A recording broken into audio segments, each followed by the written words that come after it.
Welcome back to the Nautical Chronicle. I'm Clossington, and I'm here joined by the one, the only, Christopher Sandbatch. How are you doing, Sandbatch? Pretty good. How are you?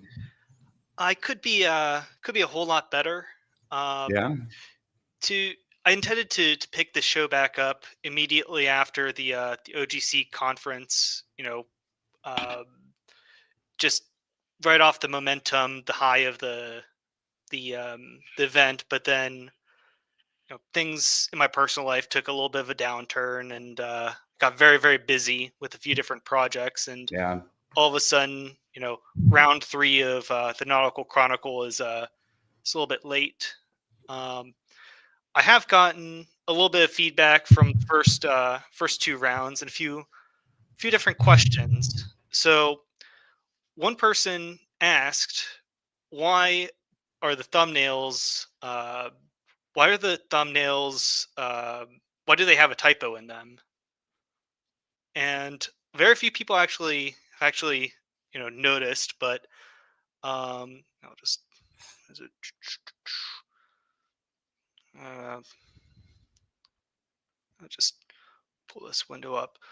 But it's spelled like it's chronic, as in like a reoccurring illness, rather than an actual chronicle, as in like a medieval event history, whatever. And that's partially on purpose because these shows are chronic. Every once in a while, I come out with a bout of the live stream fever for whatever reason. Usually, I have some sort of historical or like topical itch they want to scratch, and then ooh, sometimes I just need a little bit of motivation to get back into uh, building and rigging my model ships. So might as well invite some guests on, chat about a few subjects I that have been in the back of my brain that I just really need to exercise, and then you know knock all these out. Yeah. You do this thing. You do this streaky thing, and I don't know how you do that.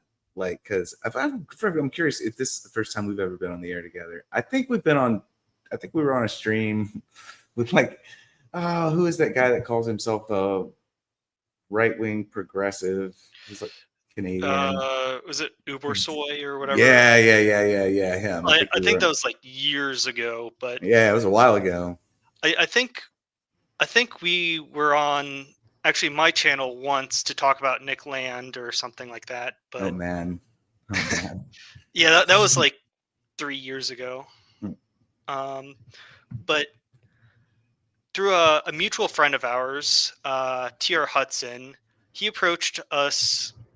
God, it must have been like half a year ago to review Moby Dick for Double Dealer, Yeah, it right? was back in no, it's been back in January, I think. Ye- Yeah. Yeah, it was a long time ago, but he for various reasons, had to shelve that episode for a later time, and um, he had to shelve it for a later time, and I ended up reading half of Moby Dick and absolutely loving it, and indulging in you know all of the whaling history esoterica that I could. So I've I ended up going to the New Bedford Whaling Museum in Massachusetts, probably the biggest whaling museum in the U.S. It's gotta And be. yeah, like Nantucket's is It's big, the but place. It's the place. It's the whaling. It's the whaling place.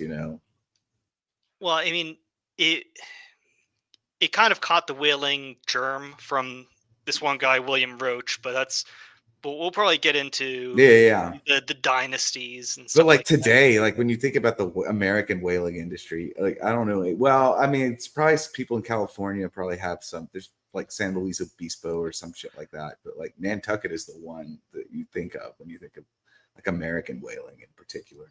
Yeah, and what was I gonna say? It's it's a subject that I think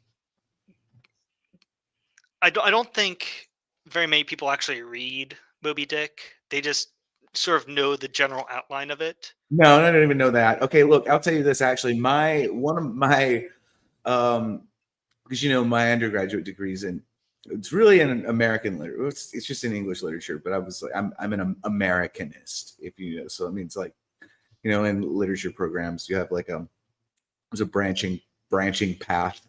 It's choose your own adventure degree. It's a bullshit degree, but the I was an Americanist, okay, and one of my professors he's actually the editor of Edgar Allan Poe's personal papers and so on and so forth. But he's an expert on 19th century American novels. And he was like, not like, you're anticipating like, literature professor, you're thinking like neo-Marxist or something like that.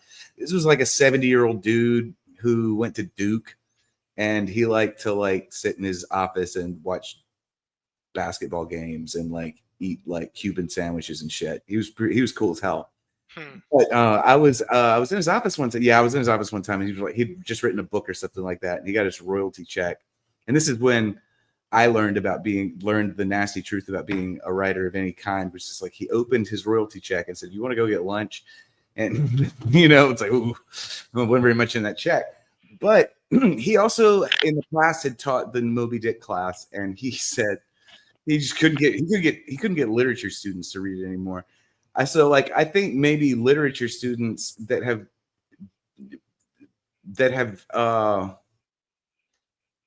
been told to read this book before by somebody that had any position of authority over them, and then they read the outline and nobody else knows what the fuck is in that thing at all. That's what I think. Oh, excuse my language. Sorry about that. No, it's. I mean, I don't really censor language here. Okay, yeah. Good. God. But the thing is, it starts out, all well enough. This isn't an actual review of Moby Dick quite yet. Yeah. No, not at all. People like you read like the first quarter, which is Ishmael and Queequeg, like finding work on a whaler, the Pequod, and there's a mysterious captain and who they never see, and then there's a famous chapter called Cetology, where it's like you think you know anything about nautical lore? Well, name every whale. And yeah, literally. So you like whaling, huh? Tell me about every whale in the world, and do it using language, syntax, and nomenclature that no one alive today understands. So he has these weird names for the whales. It's like the blackfish. It's like, what the fuck is that? Well, the thing is, I've heard Moby Dick described as kind of like a postmodern work where it changes the style of text every once in a while just to keep you on your feet. Oh my God, you're gonna draw me. You're drawing me totally off course. You don't like. He's like, oh no. Like Clossington goes because this is not the Moby Dick review, and he goes, and I've been told it's postmodern. It's been told it's postmodern, and I just explode like boom. There's like pieces of me all over the place, all over my house now. No, okay. So look, the thing that Moby Dick is interesting about here, okay, and what it is, it's a very classic, what you would call romantic novel, satanic book. Would you agree or disagree if I were to say Moby Dick has satanic underpinnings? Well, obviously it does. Okay, but it's almost like self-evident. I'm gonna kill the white whale, whether it's agent or itself. Yeah, there's so much going on. Every single harpooner is like some kind of heathen. Yeah, I mean, Ahab is literally the romantic hero. He's Lord Byron. I recall like they like have like a satanic baptism or something where they like drink like alcohol off of off of a harpoon. No, but there's so much going on there. Oh man, because you have this like incredible New England tradition of just bifurcation. Have you ever seen Puritan grave art? I have not. You should like live reaction right now. Google Puritan grave art, and like Tell me, first of all, yeah, no, Oh, I just, I know. Oh, I know what you're talking about. It's like skull and crossbones shit. Okay, yeah, one second. I'm gonna just. Okay, Chrome tab. Just pull this up. Just for everyone watching. Of course, it's like spooky skeletons and there's one that's like a great image. Yeah, no, there was, there's one, that's my favorite one, right? This looks, first of all, like I was pointing out, everybody, this looks like Grateful Grateful Dead. This Dead. looks like, Yeah. these are great, these are Grateful Dead tour shirts from the 19th century. But look at what's going on here. So, like, there is this very strong memento mori sort of aspect of darkness, okay, to everything that's, everything that's in the Puritan world. And people rag them for this, but really it's quite interesting. So satanic underpinnings in really New England literature, not that uncommon. In fact, it actually slots into a whole genre that I like to call New England Gothic, which is in opposition to the Southern Gothic. There's like two different kinds of Gothics in America. But really, what you're dealing with when you look at at Moby Dick, you're dealing with this hyper stylized, sort of very self-consciously romantic novel that is also an early, like, sort of progenitor of realism. So we're going to do two things. We're trying to take this like massive, larger than life character that is Ahab, this tragic figure, and we're also trying to put him in a situation that is described as thoroughly as possible. So you get two really weird things in Moby Dick that sort of freeze the American understanding of whaling industry entirely. In this book that's published, it's either 1850, 1851, I can't remember when. But by this, he's a Knickerbocker. He's born in New York. He's from New York. Okay, so like Herman Melville is, but he's done this whaling thing, and he publishes this book that is like simultaneously the most in-depth, literally autistic exploration of the 19th century whaling industry with this romantic tragedy layered on top of it. Okay. But it's And also has like all sorts of social commentary. yeah. The same number of crew as the same number of U.S. states, different backgrounds. Yeah, that's all French influence is what that is. That's the Like the fact that, like, Byronic sort of Andrew Jackson hero yeah. So like there's like leading a two, merry band of heathens. yeah, there's two things going on there. There's this distinctly American element, which is, and it's sort of interesting to note that he's obviously working out of this Puritan tradition, but he universalizes it to all of them. It's this very self-consciously universal American mythology. So yeah, there's Andrew Jackson. But really, I mean, again, the figure that looms most It's heavily Byronic. it's Byronic, and then it's Milton's Satan. So like there are already satanic elements in this New England Gothic tradition. The source of the uncanny or the satanic is always external. This is how it differs from the Southern Gothic. In the Southern Gothic, the source of darkness or Satanism or something like that is almost always going to be within the character themselves. But like say Ahab is this fatal flaw, there's this externalized thing, and it's the whale. And then like in Young Goodman Brown, Nathaniel Hawthorne was a friend of Melville's, like, famously. Melville dedicated Right. Moby Dick to him. Right. Yeah, exactly. Yeah. And I remember in a letter, Melville said to Hawthorne something like, "I've written a satanic thing, and I don't know how I feel about it." Yeah, that's totally how he would see. I've never read much secondary, but that's totally in character. That makes sense entirely. That's how it would be framed. But one of the things that's interesting is that it in all of these cytology chapters and everything like that, what it does is it mythologizes and meticulously documents this specific American industry that becomes iconic for very specific parts of America, and Right. that's why it's interesting. So I guess to start on like the origin of whaling in America, it it obviously came. Whaling has been a very ancient, it's a very very ancient industry. Um, it was very prominent in, of course, Basque Spain and within like the Portuguese Canary Islands. Eventually, the Nantucketers would import, hundreds of whalers from Cape Verde to New Bedford, Massachusetts, and I gotta tell you, about a third of the New Bedford Whaling Museum is dedicated to like Cape Verde Africans. There were a Uh, lot of them. Okay, yeah, Nick Landis talked about this. Um, but he's referring when Nick Land talks about it, he's referring. He's usually using. He's used Moby Dick before, but like the essay he's probably most famous for. So he's talking about Heart of Darkness. But he introduces this concept of maritime English liberalism, and this is true of New England to one extent or another, and maybe not true of New England merchants who might actually be incredibly insular. Yeah, Yeah. yeah. But like on the actual coast itself, and this is like one of these things that's real interesting about the difference between like you're when you're actually on the coast and your actual life, you're the guy on the front line of this industry, this whaling industry that really, it starts.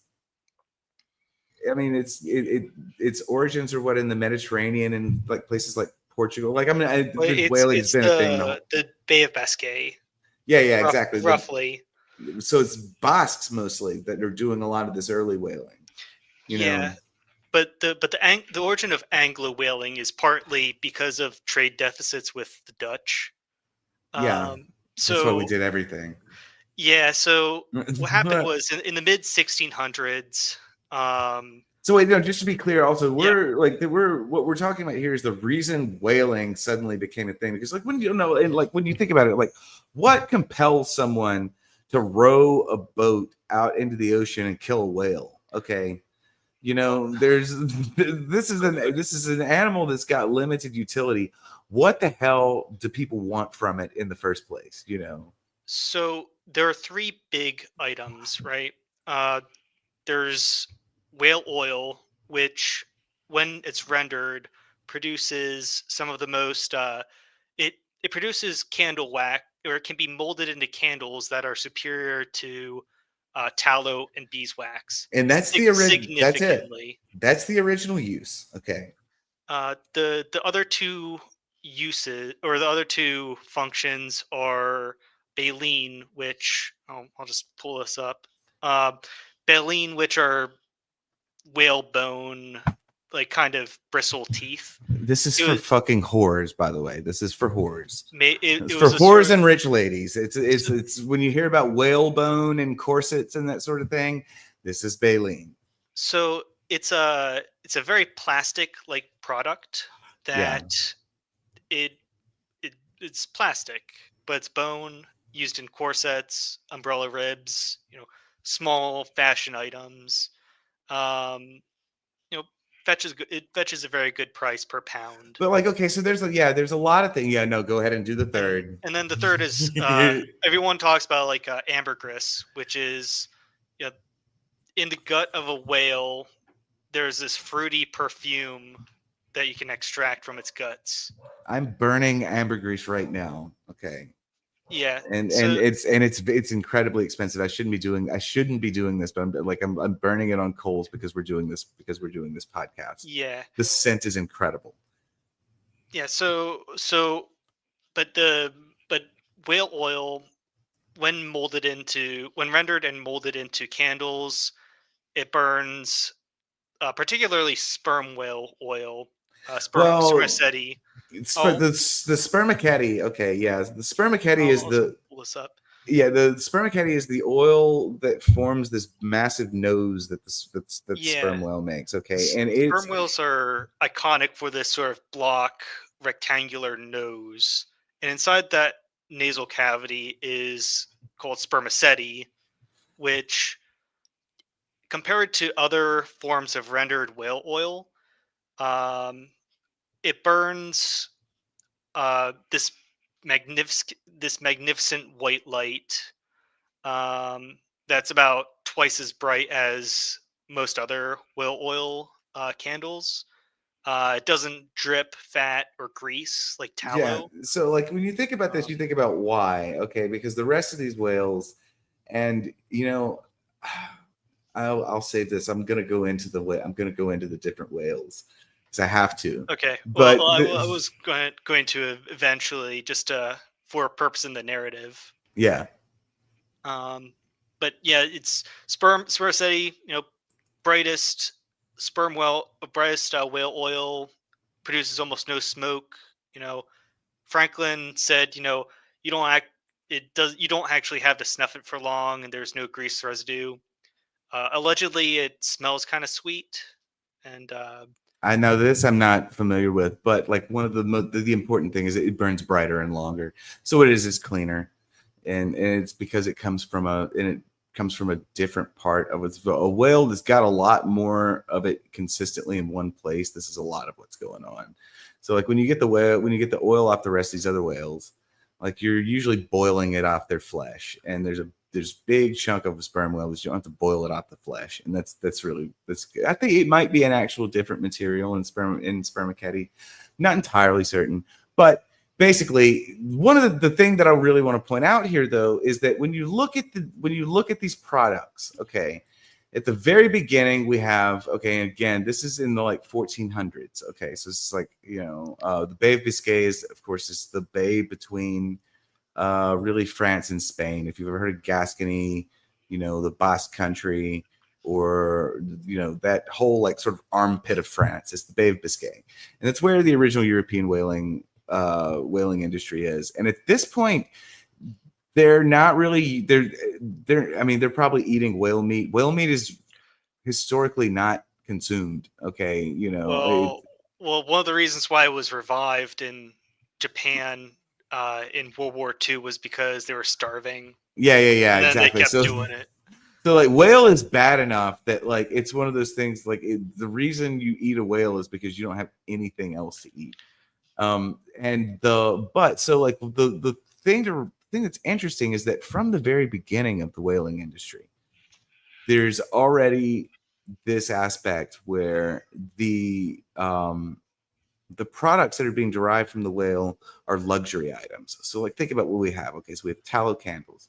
You have oil, the whale oil, which is used for a lot of things. Eventually, it's used for everything from gear, like gear lubricants to power the Industrial Revolution. But initially, it's to burn whale oil lamps. Okay, but it's one of the things that all of these products that are derived from these whales are, first of all, they're post scarcity in a really strange way. Okay, so like human society can exist without whaling. It's like, maybe not look anything like what we have now, but like these are all luxury items. I have a quote from George Washington, who I think this was in 1768. He calculated that if you were going to burn a spermaceti candle for 5 hours a night for an entire year, it would set you back about 8 pounds. It's a lot of money. Is a lot of money back then. Yeah. I mean, it's a big thing. Like spermaceti candles, those are the nicest ones, of course. But, yeah, it's twice as much as regular whale oil candles, roughly. Right. Yeah, and so there is this sort of interesting thing that happens, which is like the whales that are interesting to whalers because the spermaceti value is so high. And sorry, my pronunciation is eternally classical Latin, so it's going to be it's a spermaceti. Yeah, that's what it is in classical. That's weird. You can spermaceti works. Spermaceti is just how I'm always going to read it. But the thing that's sort of interesting about it is that it becomes like really by the 19th century. We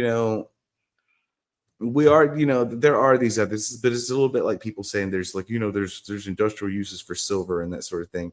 The total supply of like whale lubricants that are needed for industry is relatively small. By far, the biggest use of this thing is burning whale oil. That is like it is the crude oil of the 19th century. It's what powers an astonishing amount of at least the first and a substantial portion of the second industrial revolution, and it is derived from these animals, which, like, just to give you an idea of what the population density of whales is, big. Okay, so like they're in terms of like blue whales, which is like the largest, there's about 111,000 blue whales in the world. Okay, these are not populations that are large in the first place. And if you're like literally powering an industrial revolution on the oil that you boil off of their flesh, people think oil is a finite resource. Whale oil is an incredibly finite resource. So I guess to jump from Bay of Biscay to more scarcity. Uh, Yeah, so the Dutch, well, 1500s, you have Portuguese and Basque whalers in the Bay of Biscay. yeah. Whaling spreads to the Dutch, who develop, who start.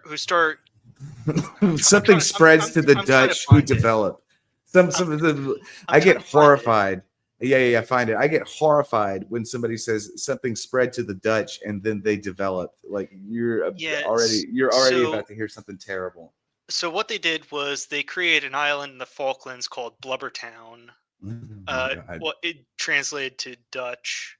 I'm trying to. Bloobertoon. It's What? it's somewhere in like the Faroe. It's somewhere in these islands up here. But Yeah. what they do was they'd hunt Arctic whales and ship. They boil the blubber on these rocky Arctic islands. They boil it and render it and ship the casks back to the Netherlands, and then they'd make fine candles, and then they'll sell it to the English. Yeah. So I mean, yeah, the process here is like, yeah, you go kill the fucking whale, and then you take what you do is you hack off these chunks, like they'll be hoisted to the side of the boat, and they'll just be hacking off chunks of it. Sometimes for a day, it'll take like a whole day for the crew to process a whale carcass, and then the hold is just filled up with these big chunks of this unrendered whale fat. And what they do is they take it to some, and like it's a nasty process. It makes terrible smell, makes a huge mess, and they boil these big chunks of like whale carcass in kettles, and it renders the fat as oil, and then they cask up the oil and it gets shipped back to England. And then really there's a chemistry revolution going on in England and in the United States Yeah, at the time as well. So like here's that particular island. It's Schmerenberg, yeah, Blubbertown. it's Um, probably just this tiny place that they just like because it's nasty. Like you don't want to get gunk on you from you don't want to get gunk on you. You don't be living near a town that's doing this. But there are all kinds of reasons. But it's also really important to point out that the geography we moved from the Bay of Biscay to the Faroe Islands. What's sort of happening here is that, like, okay, again, as the whales that these Basque people and these early English whalers are captured, they're usually right whales, usually relatively small coastal whales. They don't render a lot of fat. They don't render nearly because there's a lot of muscle on them. It's very much like mhm. smaller things. The more of them you have to kill, and again, the population is not very stable. So, like, really, from the moment the modern whaling industry is established, the global population of whales is retreating rapidly. Okay, so like it also correspondingly gets more and more dangerous. You're going to increasingly far-flung corners of the world to find these things. Okay, like you run through your supply of whales really fast, and the itinerant to bring us all the way back around to when we were talking about Africans and that sort of thing. These actual practitioners of this whaling industry. These are maybe the only people in the world who are actually practicing that sort of famous like New England pluralism, which Nick Land calls maritime English liberalism. Okay, and so like I am always willing to give these people. This is just me, marking judgment here. I'm always willing to give these people considerably more leeway than I do other people, because it's like you're not learning that from a book. Like you actually had to go to African islands and live with these people. So like, yeah, you get to be an African, you get to be a liberal or whatever. You get to be a shitlib. That's just the way I look at it. But like, so I tend not to discount the sort of accreditation that Melville, and especially even really all these New England whalers, because they really do have contacts with these African, these tiny little Indian like yurt reports. They're chasing these incredible animals across the planet to try and kill. Like there's something like uniquely romantic about all of it. You have to admit. Sorry, that was a lot of Right. talking. Right. There is that romanticism. I think after being on a whaling ship for 2 years, having to learn some sort of pidgin. I saw a statistic that was like at the peak of New England whaling, about 30% of the whalers were of African origin. Yeah, yeah. Uh, It's you essentially like the heard it, demographic. Yeah, it's like the demographic that I grew up in. Okay, like yeah, like there's enough of these people that you can't. They're not rounding errors.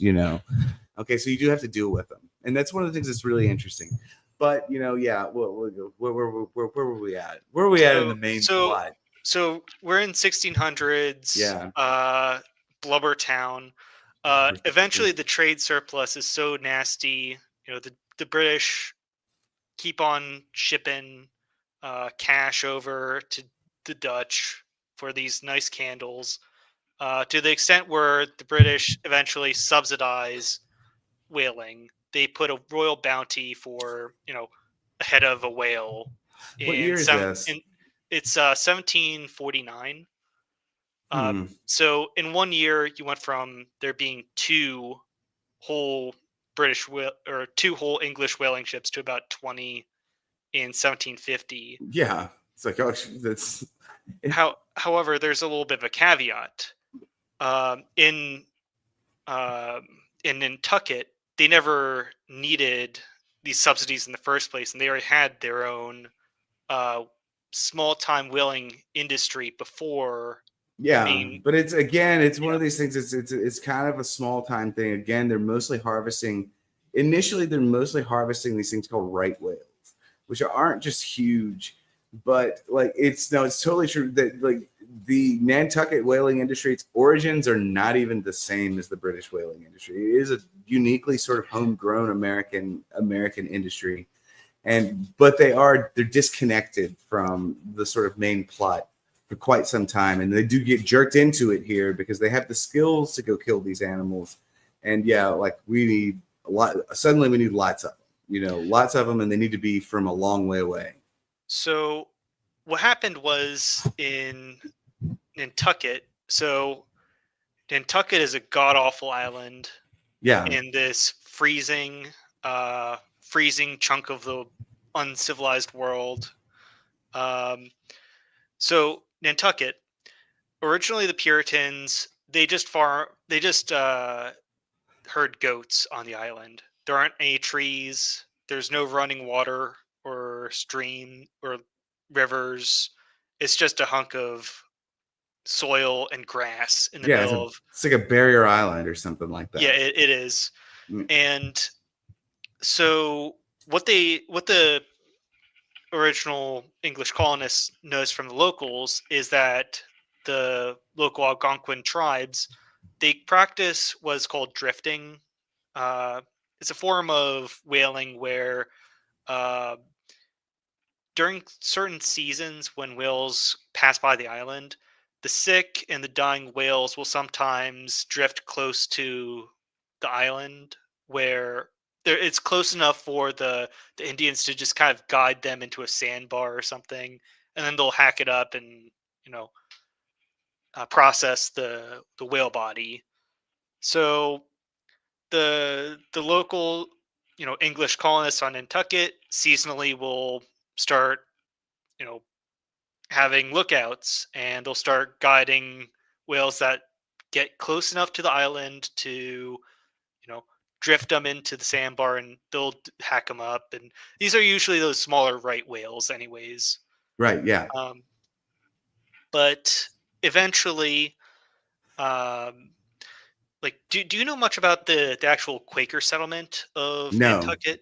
no, I actually because don't. because it's well, have you ever heard of the Boston Martyrs?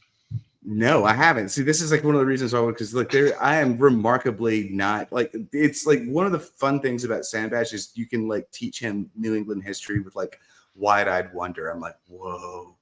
Okay, so um, so before the mass settlement of Quakers in Pennsylvania, a lot of the Welsh Quakers tried to emigrate to New England. However, Quakers or Puritans didn't take too kindly to Quakers trying to make inroads and setting up their own little theocracy, their own like little businesses that started, I guess, chipping into the profits of the New England merchants. So this culminated in about, I believe it was 3 Quakers in Massachusetts getting, um, publicly executed, and Quakerism being banned from the So this is colony. how. So that's how this happened. Interesting. This was in 1660, Yeah, that's really 1661 early. ish. That's like what 40 years. Like this is like, and one of the things I always like to contextualize for people because like they don't contextualize colonial history very well. This is from a time when like the total number of white people in the New World. Okay, there's Virginia. It's down there. Nobody knows how many people are in Virginia. It's like Heart of Darkness, like Apocalypse Now, colony. But the Puritans, they've started to become successful, but they still have this huge problem. There's not much there. It's just a few towns on these little barrier islands and along the coast. There's not much at all. Well, Right. almost immediately, what Yeah. happened was there were splinter groups that started. Yes, of course, because that's what You ended up with Protestants like do. Anne Hutchinson and I forget who the Rhode Island Roger, Roger Roger. Williams, no, Yes, or yes. Roger. I forget what his name was. Rhode Island's gonna come into the story a little bit later, but all the Puritan settlements up around Boston and Plymouth, all of the schismatics end up going to Quakers go to Nantucket and Newport, and these Nantucketers and Newporters will eventually become the main cast that that starts up the whaling industry, because you know herding goats on Nantucket is not particularly profitable. So they begin outfitting smaller whaling ships that start, harvesting whales around New England, and pretty soon, by the early 1800s, or I'm sorry, by the early 1700s, they're venturing all the way out into the Labrador Sea and all the way into the rest of the North Atlantic. That's about where they're at Yeah. by And the it's just one of those things yeah. that's interesting because you can't make a living farming goats. You kind of can, but you can't do much more than live. And it is interesting that all of these, like again, I'm kind of a Marxist this way sometimes. I love material history, and so like I have to refer back to the fact that like okay, this is a very high end product. In fact, just to give you. These are the profit margins on this, they seem incredible. So spermaceti is cited at $40 an ounce in 1810. It's an incredible amount of money. Okay. Though sperm, but you don't get very much of that. So like sometimes you kill a sperm oil and there's none in there. It's kind of a bonus. Sperm oil though, okay, it goes for about $1.24 a gallon, which is, when you think about the price you pay at the pump for gasoline, this is several times as expensive. Okay. And then baleen goes for, and it's this very spindleless thing, goes for about $1 a pound. So it's kind of a waste product that has just been remonetized. And then there's common whale oil, which is just all the other whales. And you get between 30 and 95 cents a gallon on that. But that's still, it's still enough money to be overwhelmingly profitable. The sperm whale profits are astronomical, okay, relative to the input. So like one of the things that's fascinating though, because this is a very dangerous job. You get the people who are like most likely to be doing it are people who live on goat herd islands where it's like, okay, there's nothing we can do here. And then the profit on the item that they focus on will be astronomically like sort of valued because there's just not really any in between. So it's kind of this like really strange it creates this really strange situation where a town that gets a successful whaling industry can go from 0 to 100 really fast, like just boom town, like overnight, because of the amount of money that comes in from these things. Right. Like you said, like sperm whales are kind of like the mother lode, Yeah, where yeah. you the statistic that I have is that you can get between 200 and 500 barrels uh, of whale spermaceti out of a sperm whale, and at the time, like a mid-sized candle maker, uses about 600 barrels of whale oil to make candles per year for like a medium-sized operation. But like still, when you So that's like think of just one whale is enough to make it incredibly profitable. right, but again, I just want to point out that this stacks up. This stacks up quickly, and there's a point in the 1960s where they're taking about 29,000 of these things a year. Okay, and that's to power the whole world's oil consumption. And they're like, this is an animal that it doesn't have very dense populations in the first place. So again, you are all like, again, you're from a kind of a desperate place. Okay, the product that you see the opportunity to chase just happens to be this most like valuable substance, pretty much the most valuable substance in the world. I think the only thing that might, on a per pound, per relative scarcity, might top it out is nutmeg. Okay, or what is that? Saffron, maybe. But though you have this choice to like be poor as hell on this island, or go chase this incredibly lucrative item. But then also there's this thing going on where, and they knew this at the time. Okay, this is like, there's no innocence here. Everyone knew that there weren't very many of these things, and that what you have to do, and that there's only so many of them you can kill, and that you have to chase them all over the most far-flung corners of the world.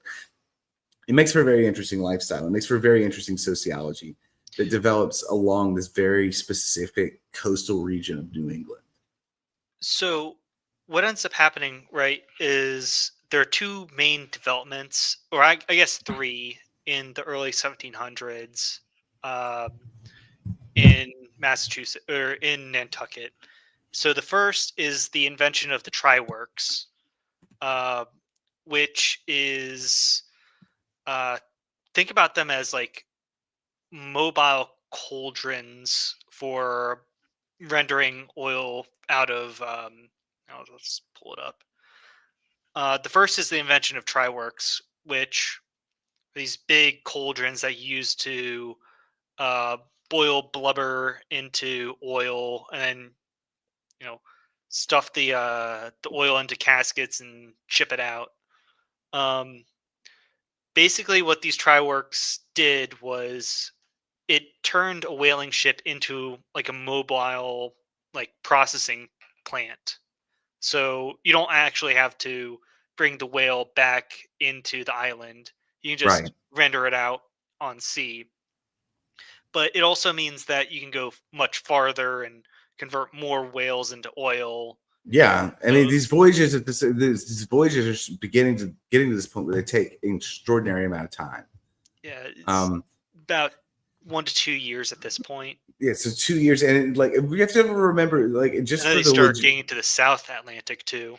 yeah, so the logistics of this, whenever they're going to these places, it's taking them months to get there, because this is still mostly sail powered, like sort of propulsion. So when you sign up for one of these voyages, you're literally throwing away years of your life. Okay, like like the horror stories that come out, it's like 4 years at sea, 2 years at sea, and that's not like unusual. So you're going. And these things also have, and you catch this in Moby Dick a little bit, the incredible expense that's incurred by the people who fund these sorts of things. You have to fund a whole ship of dudes to get to the South, the South Pacific Ocean, and they got to do it in like a wooden ship. It takes a long time to get there, and when they do get there, also this is an incredibly barren stretch of the world.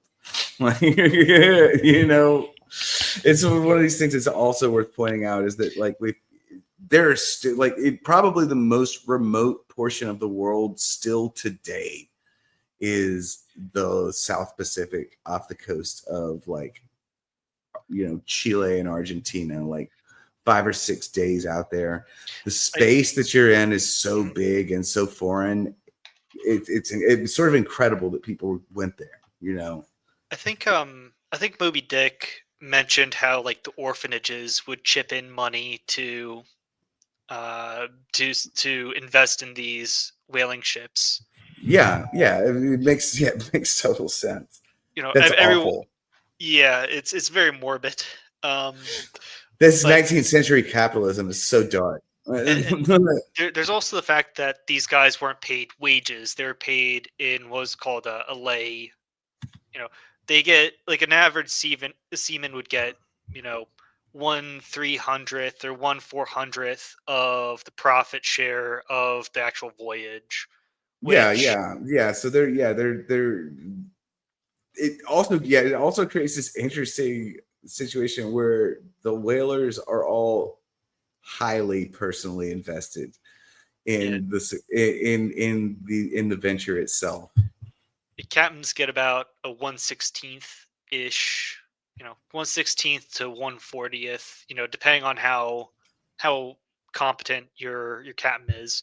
I've seen him go as high as like 1/8 of the entire profit take goes to a superstar captain.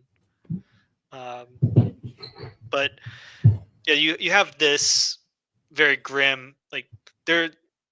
I think Ishmael in Moby Dick says something along the lines of, it's about as close to slavery as a man could possibly get, but who ain't a slave? When he's just kind of coping. Um, but was it the three big advancements in early 1700s whaling in America? You also had the monopolization of a whaling company that actually outfitted these ships, and that company was called Roach and Sons, headed by William Roach, this Welsh Quaker on Nantucket. And then you also had the consolidation of. You also had a sort of home brewed candle making industry in Newport, um, started by well the one Gentile The uh, one candle Gentile. candle maker in Newport was Is candle making a Jewish profession? It sounds like so it is. so I have that the first big candle maker was Obadiah Brown, this another Well, that Quaker. could be. Yeah, I would say that could be anything. Um, but then the seven other candle makers in 1750s Rhode Island were all Sephardic Jewish families. Um, and what ended up happening was Obadiah Brown created he created a sort of trust, or would it be a trust? Yeah, he created a candle trust. It was called something like the United Candle Making Company of something or another, and yeah, it ended up being very hostile because uh, the roaches pretty much controlled the supply of outfitted whale oil production, and then the manufacturers created their own little trust in Rhode Island, and there's there's a whole like encyclopedia of like back and forth negotiations between the two parties. Um, but eventually, it's a sort of there will be blood kind of situation at that point. But what ends up happening is William Roach decides to set up his own candle making manufacturing like factory in New Bedford, Massachusetts, um, which ends up becoming very important later on. Have you been to New Bedford?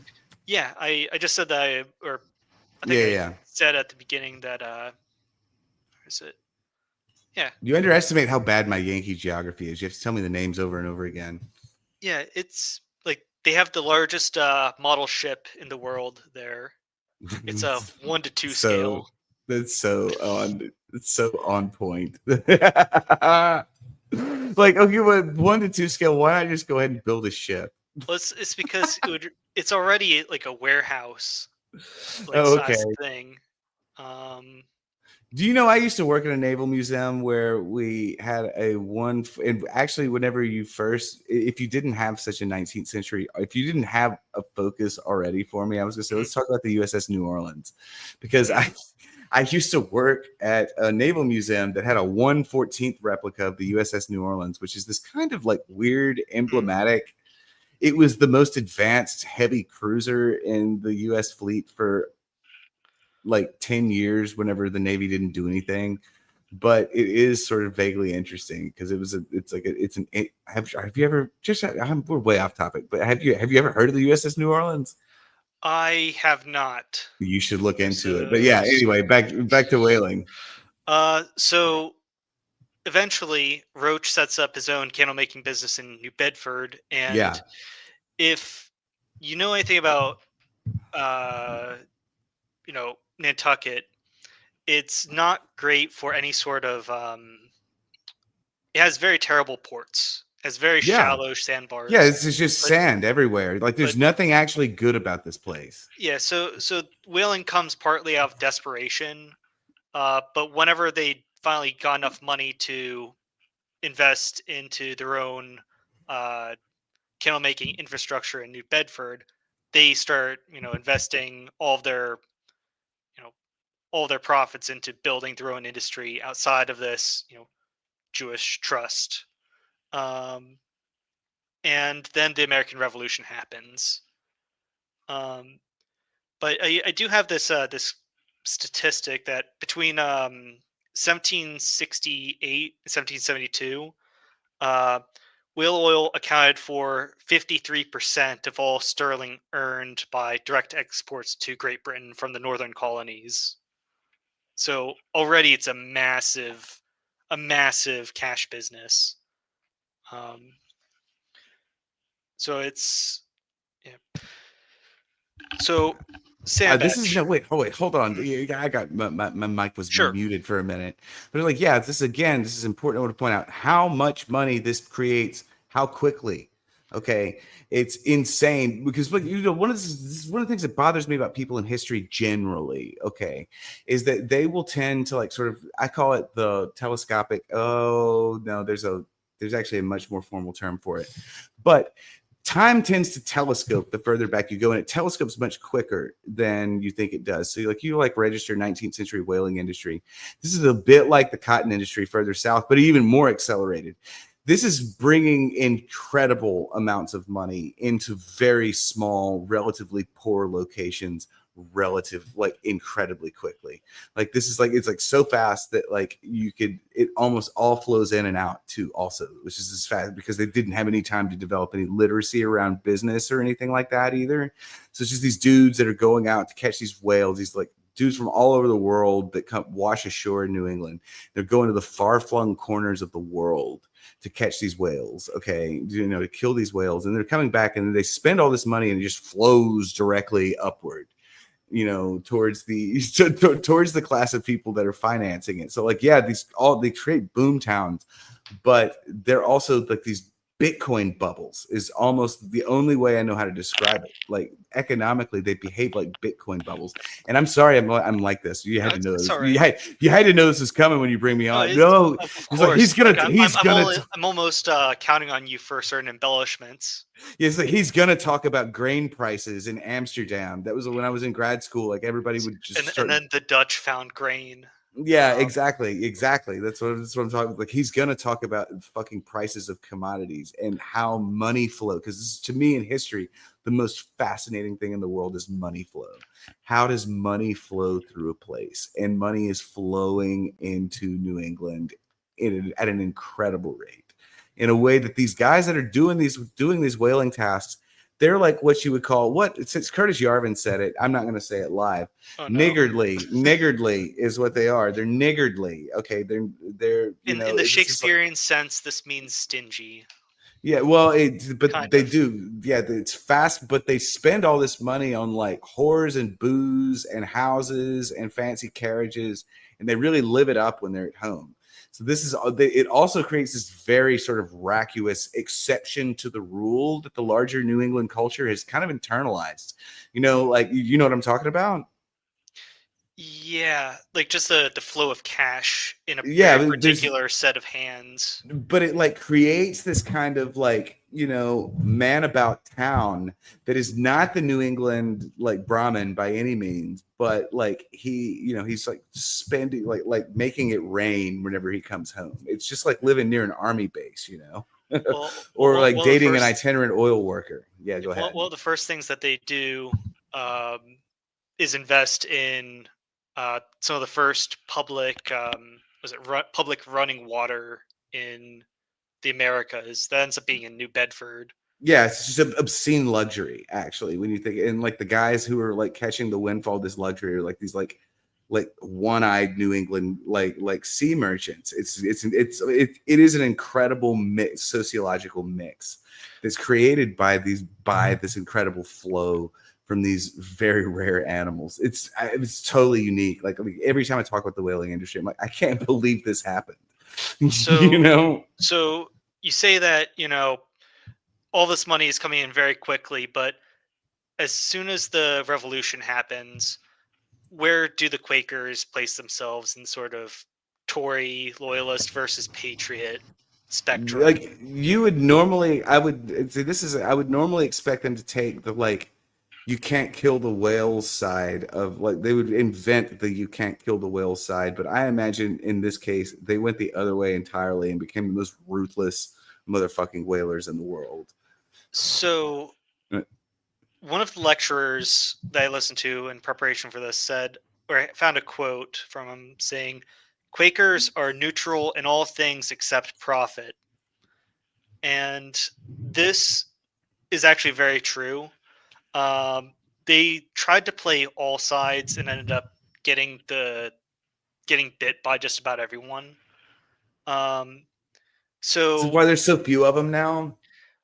well, they also by this time they you know intermarrying with the locals ended up doing Yeah, I mean, and also like it's always worth pointing out, like Puritans are mostly gone at this point too. Like ever after the Halfway Covenant, Puritanism, as like people want to think about it, this is a thoroughly industrial society. These people are living. It's a globalized. There's actually a great book. Have you ever read this book, by the way? It's called the Rise and Fall of this. It's called The City State of Boston: The Rise and Fall of an Atlantic no, but Colony. I have seen you recommend it a few Oh times. my God, it's so good because it does this incredible thing. So, like when Moby Dick is published, again, to refer back to Moby Dick, this is in 1850. This is pretty much near the peak of New England's influence in American culture and in America and in world society. Like New England is peaking at this exact moment, and he delivers this like very sort of romantic, self-mythologizing narrative of it. But it's like, yeah, it's like it's what is this is worth pointing out that like New England actually begins to decline. Okay, so like when you go to when you go to these places today, you don't really register any of the excitement that existed around these. These were literal boom towns, like kind of how you think of West Texas today. And New England has declined in importance nationally in the last, so this is like pretty much near the peak of New England. That's Well, just worth pointing out as well. New Bedford has actually, I guess, two different booms, right? There's the whaling, and then there's the textile industry. But it's just to get back on like the timeline. One of the concerns of William Roach, right, this whaling magnate, was uh, one of his, he gets accused of artificially increasing prices for whaling oil by shipping a bunch of whale oil to London. And there's a very interesting letter that Roach sends back to Obadiah Brown, where he sort of says that I'm kind of in fear uh, of Parliament abolishing uh, or prohibiting candle making industry in the colonies. Um, in a very, I think he actually does use the term absolutist to describe their practices. So it's almost like the perfect like declaration of independence, like justification. Um, like I would sell it to you, but we're in a very absolutist kind of British mercantilist world. I can't. There's nothing I can do. I got to play their game. Yeah. Yeah, exactly. That's exactly how this whole thing works. This is exactly like the contemporary economy, but just with different, less badass stuff. I also found a very angry letter from John Hancock bemoaning the fact uh, that his Boston merchants can't get into either the candle making or the whaling game because Yeah, both these have been guys are monopolized by players. by Quakers. Like John Hancock is like got his like two little dudes that like are his like apprentices that like follow him around everywhere, and they're just literally his henchmen. He's like sending them on missions to get like somehow get a piece of the whaling industry, and they keep fucking up, and he's mad about it. That's what's going on here. Like Yeah. But eventually, when the revolution does happen, the Roaches decide to try to supply both sides of like there aren't any rules. This is Nantucket. This isn't Boston. There's he's this you know oil baron who tries to sell to both sides and um, ends up um, I believe it was Sir Charles Grenville, English lord, tries to relocate the Roaches to back to Wales. Um, but eventually, due to selling whale oil to the British, the Roaches get run out of the U.S. and end up in France. Very bad timing, though, because they end up getting run out of France during the French Revolution, end up going back to Wales, and then they end up relocating all the way back to New Bedford during the Jefferson administration. So they go so this kind of breaks up the monopoly on the whaling industry from this one tycoon and allows other Quakers to start their own like whaling businesses, and things start exponentially growing in terms of whaling infrastructure. well, So yeah, because yeah, all this money comes in, and they're like, yeah, we're gonna do that. We're gonna buy all of that right now. yeah, We're gonna build this up instantly. yeah. The head honcho tries to manage his industry from France, but he doesn't do too good of a job. And Ha! you know, other Quakers move in on the business and start using the infrastructure. And both Jefferson and Adams presidential administrations try to arrest. His name's Joshua Roach. It's like the heir to the Roach family The business. heir to the Roach family business. This is Yeah, such beautiful. This is a beautiful story, yeah. actually. But like Jefferson, I forget what the quote is, but he says something like he's like the most treacherous actions of any citizen I could possibly, something or another. He's furious that during the Jeffersonian embargo on America trading with the Europeans, Roach tries to use middlemen to sell whale oil to the Brits. And That's exactly what I would expect. Why would anybody not expect that to happen? yeah, so so I should also note that you know, a little bit after this, like everyone knows about the six frigates and the first the first round of U.S. Warships produced in America, the six great frigates. Everyone knows the USS Constitution.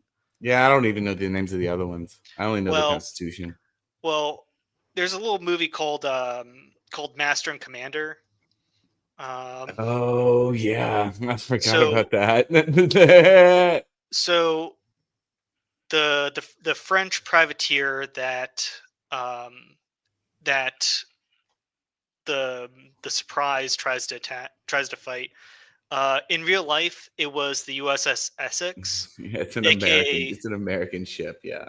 aka Whaler's Bane, because by the turn of the century, there are about, I think the statistic is about 150 uh, English whalers and about 200 or so New England ones, Now it's worth and pointing out and that they they're in all the they're South Pacific at this point. yeah, there are all kinds of reasons. This is like literally getting into these like strange sort of kind of insurance wars that you see today, because like what's happening is like, yeah, the New England merchants are expending they're using, just to bring my own little fetishes in, they're using the tariffs that they're levying on southern cotton frequently to build out this whaling industry and finance more whaling ships. So like the way this is all interconnected is sort of fascinating. But like, yeah, it's also, yes, all this is worth pointing out. This this becomes a global hub of this industry, and it's also caught up. So it inevitably gets caught up in one of my favorite things ever, which is the relatively undiscussed economic relationship between the UK and the United States between like the end of the revolution and World War One. Nobody ever talks about that. Well, And I yeah, think go ahead. I think I brought this up to you once. I came across some random Wikipedia page that was like, during the War of 1812, one of the only companies to buy American debt uh, privately was Barings Bank Yes, of it's always London. Barings Bank. Like, You always gotta look at what the Barings what Bank is the hell doing. is going on? Like, so during the War of 1812, U.S. versus Great Britain, the British are somehow the ones financing the American side, as Yes, the yeah, same time it's that they're ridiculous. burning down DC. So I should also note that some of these But other, yeah. they're just doing 19th century versions of what we do now. But for the whaling industry, the way this is important is that like a lot of people, when they like a lot of people are listening, they're probably vaguely familiar with something called the Phony War. Okay, and the Phony War is what this period lasted a long time. It was like 10 years, where the United States is like this like fledgling country is caught up in this weird trade. This is kind of like this is kind of how the Napoleonic Wars affect us, is we get caught up in this like this weird dance on the European continent between France and the United States. France has bankrolled, that's also bankrolled a significant portion of the American Revolution, and especially in the South, Americans are serious Francophiles. But in New England, you have this problem where you're doing shipping, but the whalers are the most interesting here in a lot of ways, because the whalers get frequently mentioned in these missives that are these orders in council that are flying back and forth between English and American governments, because the British are, because like you said, there's this massive dearth. Like the manpower differential is starting to make itself felt. The British are doing this thing called impressing sailors. Just being like, okay, yeah, you work for us now, Yeah, and these are they don't. incredibly Yeah, multi-ethnic, multinational crews, anyways. right. Yeah, and again, to bring back the Landian thing. So like, yeah, you sign up to go in one of these. Like, I'm always really interested in the experience of the people that are actually doing this. And so like one of these things is like, yeah, you sign up, your ship could get boarded and captured by the British, and then you can find yourself like stuffing cannon in the Napoleonic Wars. So that's just another one of the risks that's going on, and like the whaling industry in particular really crops up quite a bit in the sort of politics, in the justification for the politics that lead up to the War of 1812. And it's interesting when you read the documents when you read the act, and this is one of the things that I actually have done. I've read, because I was writing about John C. Calhoun actually, but John C. Calhoun was in the 1814 Congress, so I had to go read. I was really interested in his early career, so I had to go read his early career speeches in Congress, and there because he's famous for being one of the pro-war members of the nationalist faction, and he's nearly a federalist at this point. He's for war with Great Britain, mainly because of he uses it as justification, the impressment of New England whalers into the British fleet. Okay, so this is like one of these issues that, like, this growth of this industry that, again, in point of fact, it only affects these people. It affects the financiers, of course, but the day-to-day lives of the people who are being affected is a relatively small tranche of the American population already. There are these New England whalers that live in this tiny little fringe along the coast that behave. They've built this entire ecosystem. It's totally American, so we can't leave them behind or anything like that. And that's kind of the conundrum that everybody falls on. It's like, because all these politicians are they're mostly Southern politicians. They look at this thing and they're like, we can't comprehend this whaling industry, but they're American and we're stuck with them. And these people become an incredibly important political football in the phony war and in what end up becoming the justifications for the Tripoli wars. Because like you think American isolationists or something. Yeah, Americans are all isolationists. That's not true at all. We were chasing like this small portion of people in New England they were chasing whales all over the planet almost immediately after the American Revolution. You know what I mean? You see what I'm saying? Sorry, there's a lot of talking. Yeah, I guess I have two things to bring up. Yeah. I think you'd appreciate that. I actually came across, it's a book called Liberty and Union: The Political Philosophy of John C. Calhoun. It's Who wrote it? Ross M. Lentz. Oh, that's the new It's one, isn't it? So I found this for $10 at a bookshop about 2 weeks ago.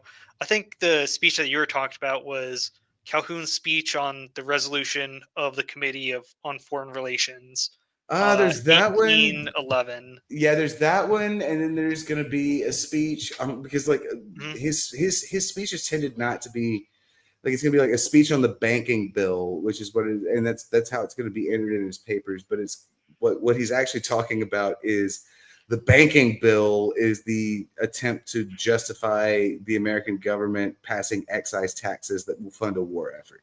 Hmm. Okay, and so like but there's a whole series of them, and they happen over the course of several days. Like I don't know if you spent much time in the congressional records, but I love the congressional. I'm literally going to Washington D.C.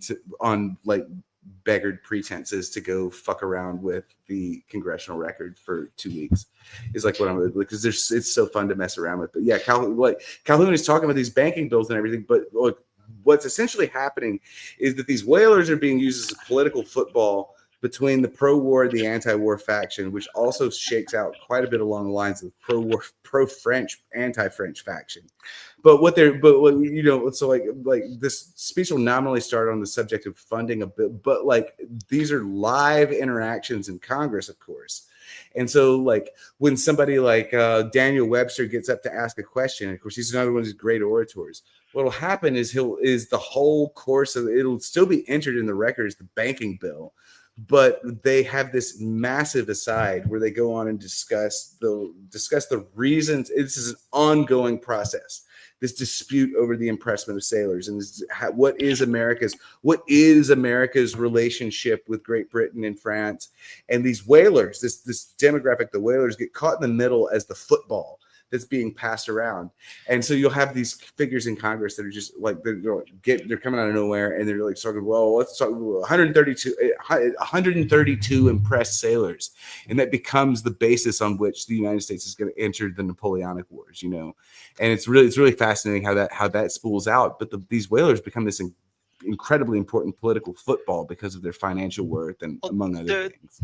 On top of that, political football, they also are something of the first emissaries of the European powers in the Pacific, contacting uncontacted tribes and setting up little resupply bases on their own.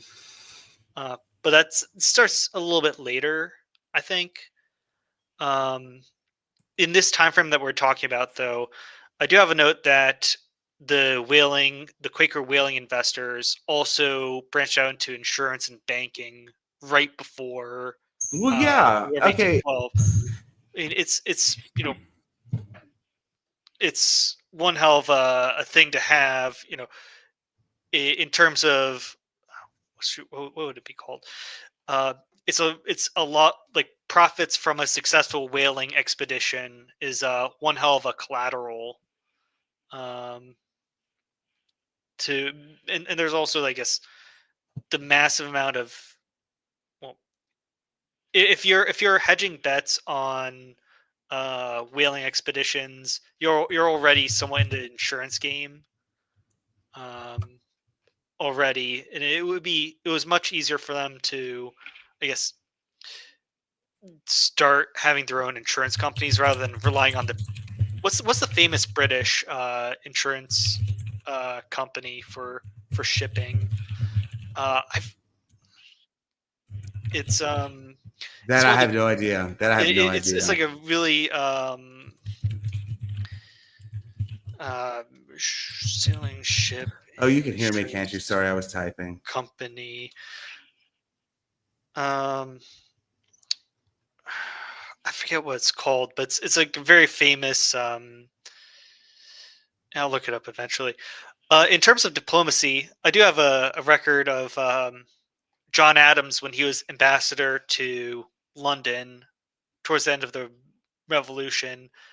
He tried to sweeten Anglo-American trade by trying to pitch to William Pitt that they use American sperm oil to light London uh, to prevent nighttime robberies. Uh, William Pitt did not actually take it very seriously, didn't take it too far.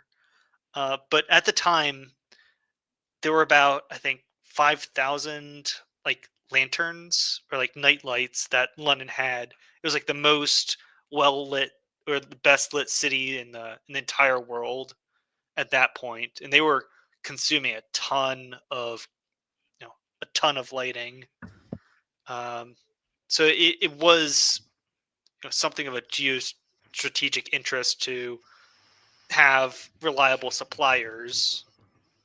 I guess just to keep London's prestige uh, what it was. Would have been sort of national insult if they couldn't afford good whaling candles to light their own amazing city. I don't Right, know. right, right, right, right, right. No, you're exactly right. Wait, so where are we at in the main plot? Where are we at? War of 1812. War of Um, 1812. Yeah. And this is actually considerably before the technological acceleration happened. So, mind you, this is only political, and still, American participation in the Industrial Revolution is relatively light at this point. Okay. So, what we have are these boom towns, and they are harvesting. This is one of these things that, like, this is incredibly important to American history, also, by the way.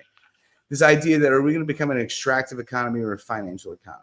And so what's sort of happening is that, like, whale oil is in a very sense is the Yankee cotton in a very strange sense, because it's this product that's being sold into the old world to finance what is essentially American growth. Okay, but the problems that people run into is that when the interests of the cotton growers sometimes run against the interests of the whalers, but like whaling again is what again you could read Moby. Yeah, everybody should read Moby Dick, but you can read Moby Dick. You find out what is exactly going on, what are the harpoons they're using, and that sort of thing. The thing I'm always focused on is like, what exact role is this thing playing in the world? Okay, so this whaling industry, which again can't stop emphasizing how few people are actually involved in it. It's this tiny only like fringe. 10,000 whalers at Yeah, this time, yeah, or yeah. something like It that. but I mean, and it's large compared to the rest of the world. But the profits they're bringing in, and the importance to, in particular, the Industrial Revolution, to things that we consider today totally innocuous, like being able to turn on a light at night, being able to keep a candle lit in your house at night. Okay, are all increasingly dependent on this fucking industry that just doesn't do anything but kill whales. And I have the most difficult time reconciling. I don't know what to do with it sometimes. So I guess one of the like very cited, talking points about the American whaling is that uh, you know, it it accelerated American industrialization because like what are they called? Like textile spinning looms need to be greased with reliable oil. Um, Although New Bedford is a very late adopter of like New Bedford doesn't have many big accesses to water, and if you wanted to have like a spinning like loom, you needed like a water wheel to actually power the machinery. Um, it's like places like was it Lowell or like so the early Yankee textile mills start springing up around like Is that what the around Lowells did? yeah. Interesting. I mean I can No, keep going. so this is actually very late. We're still on whaling as late whaling being used mostly for candles. Um, I but mean, that's the primary use of it all the way up until what is ultimately the end of the whaling industry. yeah, It remains the primary interest as far as I know. so I do have that the first successful water powered textile spinning mill was in Rhode Island, Slater's Mill. Although the Lowells are going to end up, these are some of like the biggest ones eventually. Like they produce their what they call like spinning jennies or something, like in the 1810s, I think, which is where they get their well, that's where the family fortune comes from. Um, but it's like early 1800s. That's where they made their fortune. Um, but yeah, at this point, like 1820-ish, there's a noted scarcity in whales are starting to actually become scarce. And normally docile whales like right whales are starting to actually act unusually and starting to actually fight back. Um, like there's a very infamous sinking of the Essex in 1820. Um, like have you ever heard of Heart of the Sea? No, who Or wrote it? it's this nonfiction work on the sinking of the Essex. Oh, okay, so yeah, and Um, I'm yeah, I know what you're talking about. But again, this is like I'm so actually literary. It's interesting. I have a graduate degree in history, but like I'm such a literary person at this point well, that if you're into I don't. movies, it had Right, a yeah, movie I didn't see adaptation it. with Chris Hemsworth and Tom Right, yeah, I Holland. didn't see it. I would go see Tom Holland as Captain Ahab or some shit like that, but I didn't go see that. But I know what you're talking about. I know it You mean exists. Ishmael? He's like a Yeah, very Ishmael. Ishmael kind of looking guy, Yeah, little yeah, scraggly yeah. guy. Yeah, we can do Um, that. but what was it? So what happened with the Essex, right? Was this partially kind of damaged whaling ship? It's off the coast of the Galapagos Islands. A couple hundred miles off the Galapagos. Um, while they were trying to harpoon a sperm whale, it Wait, just turns around. again just to point out, there's no Panama Canal, so think about how you get there. Yeah, that's, Takes a long time. they're already out for like a year or two, Yeah. and the sperm whale turns around and just rams their ship and sinks it, and they're in the middle of the ocean, and they end up having to row little tiny rowboats for like 200-300 miles to the nearest island, and they eat all of the vegetation off the island in like a week, and then they have to you know in their little rowboats row all the way to Chile, like hundreds of miles, and eventually they resort to cannibalism, like eating some poor seaman. Right. Yeah, yeah, yeah. Famously. Yeah, and this causes a big debacle among the insurance companies because whales aren't supposed to fight back. So this becomes something of a scandal. Um, and also the fact that whales are just starting to become harder to come by. Right? The Yeah.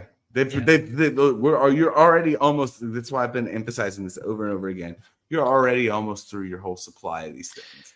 yeah, and they're only more and more ships. Like the Yeah, yeah, U.S. yeah. starts with like 200 around 1800.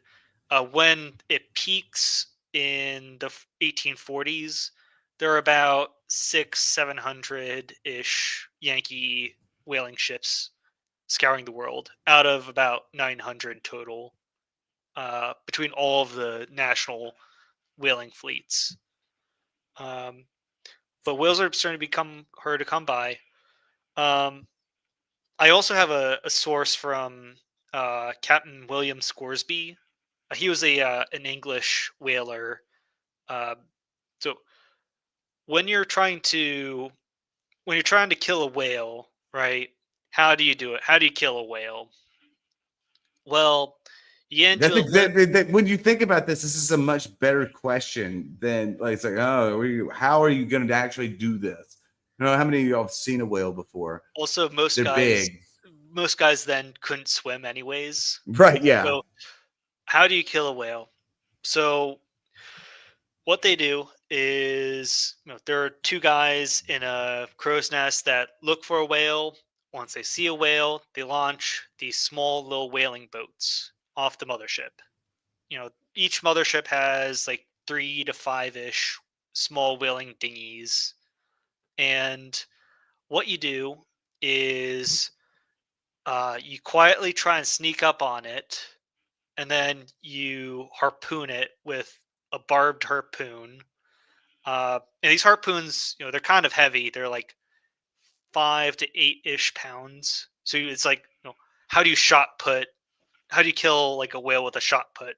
yeah, Um, and then essentially you're trying to, I guess, tire the whale out. right. But I And want to point out, there's a scene in Moby Dick. I don't know if you got to it because you only read half of it, but but there's a scene in Moby Dick where he describes the actual rigging setup on these whaling boats. Okay, and like the level of danger here cannot be overstated. see, Okay. So so what's happening? You imagine when they're harpooning these things. When you harpoon something, what's the difference between harpooning something and spearing something? well, the spearing something comes a little bit later. But like no, but like yeah. Um, Well, when you think about it, there's a string attached. Okay, where does that string go? well, it's attached to the little dinghy, Okay, right?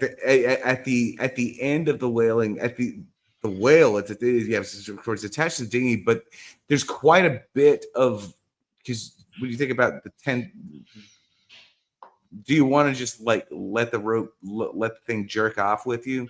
No. So what there's lots of in these boats, actually these whaling boats that are launched from these ships have actually been rigged up to carry as little as they can, including minimized crews, so they can put as much rope on as they possibly can. And I mean talking about like these whaling boats have like in some cases a mile and a half of rope on them.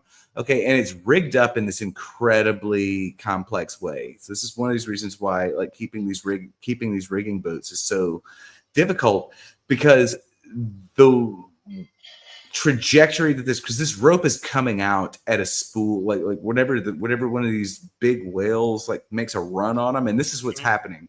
The whales are making these runs. Okay, so like if you've ever been deep sea fishing, you're familiar with like catching a tuna or something like that, and it'll have like moments where it will kind of seem to give up and then it will suddenly come back to life. Well, a whale, imagine a tuna doing that, but imagine a tuna being the size of the fucking ship that you're rowed in on. And so what they have is this massive rope setup on the, and there's a sense in which they're kind of turning these little boats into fishing rods themselves. Okay, all they're trying, eventually, ultimately, at the worst, at the very end, the idea is that they're going to outlast this whale. It'll eventually get tired, and they can like row up to it and kill it. The initial goal is just to attach stringers to yourself versus the whale. And if you've ever seen that movie Jaws, like what the first the wait, there's a lot of nods to the whaling industry in Jaws. And so, like, what happens the first time they encounter the shark? What do? They start trying to attach barrels to it. Okay, and so like one of the things that's happening is these ships that are these whaling ships that are going out. There'll be like 4 of them, 5 of them, 6 of them, and they form this pattern. You know, there's and one of the things in Moby Dick is there's a discussion of the different what's the most effective pattern on the different types of whales. So you know these ships will approach the whaling, you know, the whales, and they'll form this geometric pattern that's designed to entrap the whale. But really, the most important thing that happens is the first whaling boat makes contact. So it's like, boom, get a harpoon in. And what they start trying to do is they get more and more harpoons in it. And what they're doing is they're using the buoyancy of the boats itself, of the boats themselves, to deal with the fact that these are very powerful animals. One of them, like, you know, a full-grown male sperm whale can drag a whaling boat underwater with relatively little problem. It's going to create some resistance. So what they're trying to do is, first of all, what they want, they're not necessarily really interested in hauling it in. They've developed this whole strategy around. So what we need to do is we get a rope in it, okay, and then you know it tries to dive and it's still got a lot of energy, so it comes back up and fights. Okay, it comes back up and it'll do a lot of things like jumping. It'll jump from side to side and it'll thrash trying to get the harpoon out. And sperm whales in particular seem to have been really good at shaking harpoons for, you know, I don't actually know the biological reason for this, but the whole the sort of terrifying thing is like the goal is to be the whaling boat that puts the first harpoon in it, and that's so it dives, it comes down, and the buoyancy of the boat ends up being one of the things that pulls it back up, and then you try to put another harpoon in it, and now it's a little bit more tired, and now there's two boats it's got to try to pull down, and it becomes a little harder, and it becomes a little harder. Okay, and what they're doing is they're wearing this thing down. This is not really conquest so much as wearing this thing down. But one of the things that you have to, when you contextualize how this actually is happening, is that these ropes are hooked up in the most incredible fashion. So there's going to be like little nuts, like, you know, little stringers. There's going to be coils of rope in the bottom of the boat, and then there's going to be these little metal rings that this rope flies through, and it's flying through at an incredible speed. So like, okay, you're in the whaling boat, and you're paddling, but there's a significantly limited range of motion because there are whole portions of the spatial aspect of the boat inside it that are just being monopolized by this rope that's being pulled out at a mass. Like you touch it, you get burned immediately. You know what I'm talking about? Well, and so like I guess I got 2 points for you. yeah. I have a source from Captain Scoresby who said, you know, his little whale ship was dragged about 9 miles by a sperm whale. Yeah, incredible distances. And he ran out 6 miles of line. Yeah, exactly. Yeah, there's just absurd. Yeah, you know, like when you imagine the amount of, and again, I point back to the economic pyramid that creates this whole whaling industry. 7 miles of rope that you've packed onto this little whaling boat. Who makes all that rope? Where is that coming from? It's coming from Kentucky, and it's hemp rope. It's all hemp rope. It's coming from Kentucky and Western Virginia and Missouri as the, you know. So you can start to see the development of the political alliance. Along at the very tip of the spear, there's these dudes riding these ships, okay? And it's almost impossible to imagine the sensation of being in one because, like, yeah, you have to fucking take this. The Nantucket slave ride, being like ridden around by a giant, you know. Yeah. 1,000-ton whale or whatever. Yeah. So like, what's that? You go out on this whaling ship, and you're a sailor. You know, you're a sailor first. Okay, that's what you do, because most of the work that you're doing.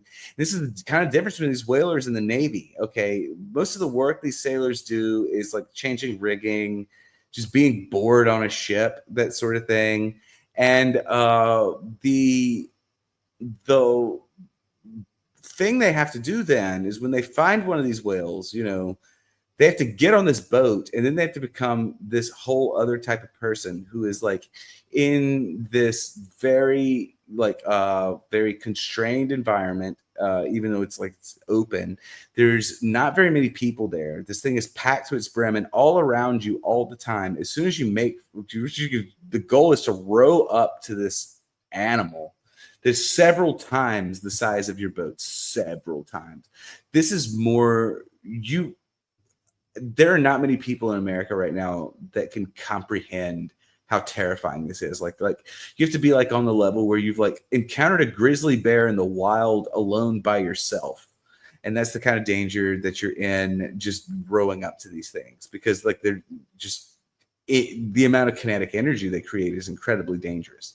Okay. And then you have to throw a harpoon in it. And at that point, your boat becomes the buoy that holds it up. Okay. And then what you're eventually hoping is this incredibly violent animal eventually runs out of energy, and then you run up to it, stab it in the eye or something like that, and you boil its flesh down. That's what these people are doing. But again, the sensation inside the actual whaling boat would have been terrifying, because it's like you would have been this constant, especially after you make contact with the whale, there would have been this constant noise of this rope going out. And like this is a wire, because it's flying out at an incredible velocity. You know, it'll cut your fucking arm off. And that's why these guys tend to have like all these like gruesome injuries. The majority of gruesome injuries in whaling come from the rope that is being expended from the whaling boats themselves after they make contact. It's like cutting off fingers and shit. Well, like a few things to note. Like at the very end, when you do end up tiring the whale out, usually like one of the lead harpooners, or sometimes even the captain, uses a lance. Usually it's a lance. I've seen some sources saying sometimes they've used like hatchets if they're particularly close. Yeah. But that's going to be after the initial contact is made. This is when you're like, it's in the phase where like, because when you get, assuming you tire one of these things out, you get up to it, and what do you have to do? The only thing you have, like, you've ever like held like an Indian, you like hold an Indian hatchet or something up, and you're like, I have to climb this rock face with it. You just have to do as much violence as you can to this whale with these little handheld tools. It's like something out of Stanley Kubrick, and then if you do kill it, you have to row it like miles back to the mothership. Yeah. 10 miles. I mean, these ships are optimized for coming to pick up their, but like you're at something, from the moment these ships are launched, from the moment these little whaling boats are launched, there's a significant chance that, and mind you, they're on the other side of the world. They're in the most remote portion of because they've killed the whales that are everywhere else, and they're having to go to the most remote, the deepest, most unchartable portions of the Pacific Ocean and the Atlantic Ocean to find these things. And then they're hopping out on these whaling boats, and they're frequently being carried beyond the horizon. And that's the scary thing, terrifying. Yeah, exactly. Like you can no longer see the ship that brought you there, and you're in this little dinghy, and you got this big giant dead whale, but whatever. And it like this is this sparks the creation of this is a whole other life narrative from what anyone else in America is doing.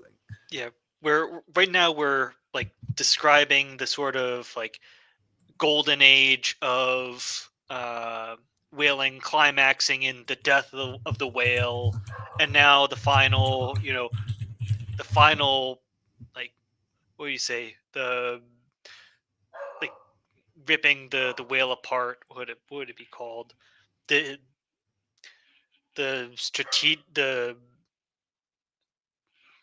just cutting this thing up, turning it into a product, shipping it back, getting back in a solid 2, 3, 4 year odyssey. And this is the golden age of whaling, 1820s, 1830s through 1840s. But the thing is, all of the great technological advancements in whaling tech happen just around the end of the peak in the late 1840s. Yeah, I mean, and that makes total sense too. Because what's actually going on here once they reach technological peak, they're almost at the point where they're out of fucking whales. You Yeah, know? like there's a famous it's called the temple toggle harpoon.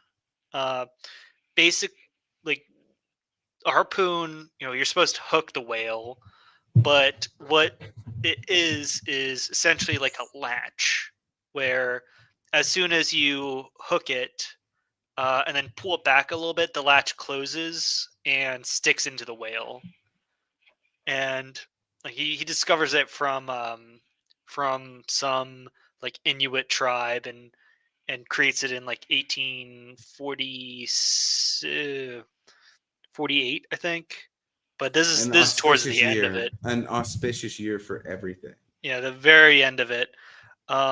Nantucket mostly burns down. There's the Great Fire of Nantucket in 1846, where like a third of the buildings on Nantucket burned down. Um, there is a ton of vertical integration where uh, I think or is it by the year 1800 alone, there are 20 candleworks on Nantucket alone. That's incredible. Yeah, like compared to like What are you gonna do like with all that? yeah, compared to like 8 candle makers in Rhode Island, like Yeah. I mean, this is half a yeah. century earlier. It's like an explosive boomtown. It's scalar. Like it's just not linear. Okay, I mean, it's just logarithmic increase in these things. It's like absolutely. It's like why are there so many people selling boudin at this Bucky's? It's kind of one of the ways you can look at it. And then we also have the establishment of it's like the Wamsutta Mill. It's like a textile mill in New Bedford in 1846. Rather than being fueled by these these water wheels, it's like a coal powered steam engine. Yeah.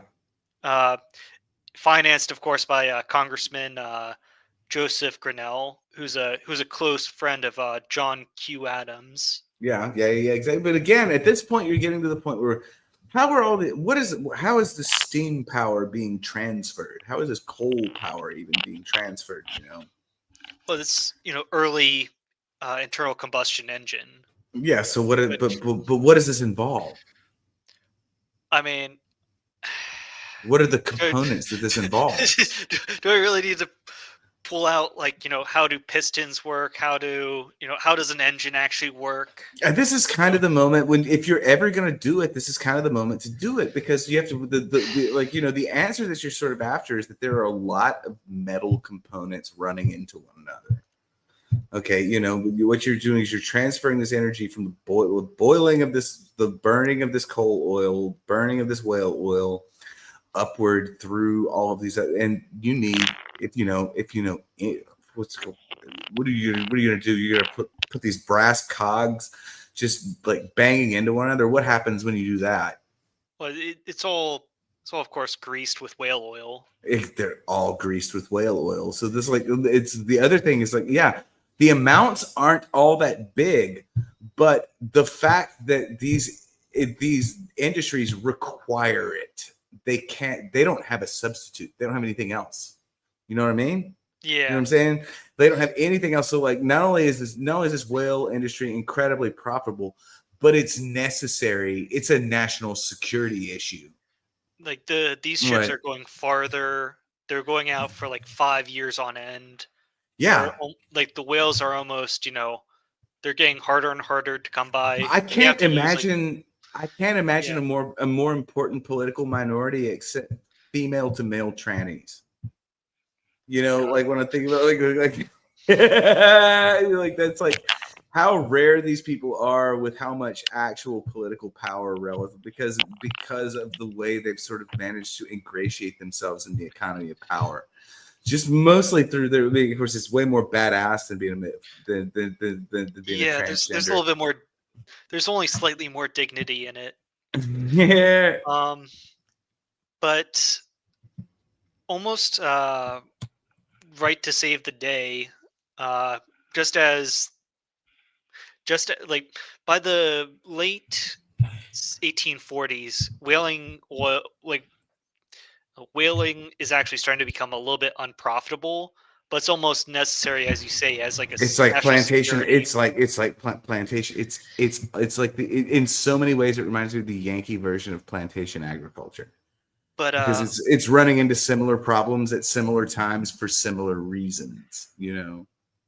but coming in clutch just before the Civil War in 1859 I think it's Tilton, Pennsylvania, the very first oil well is actually set up.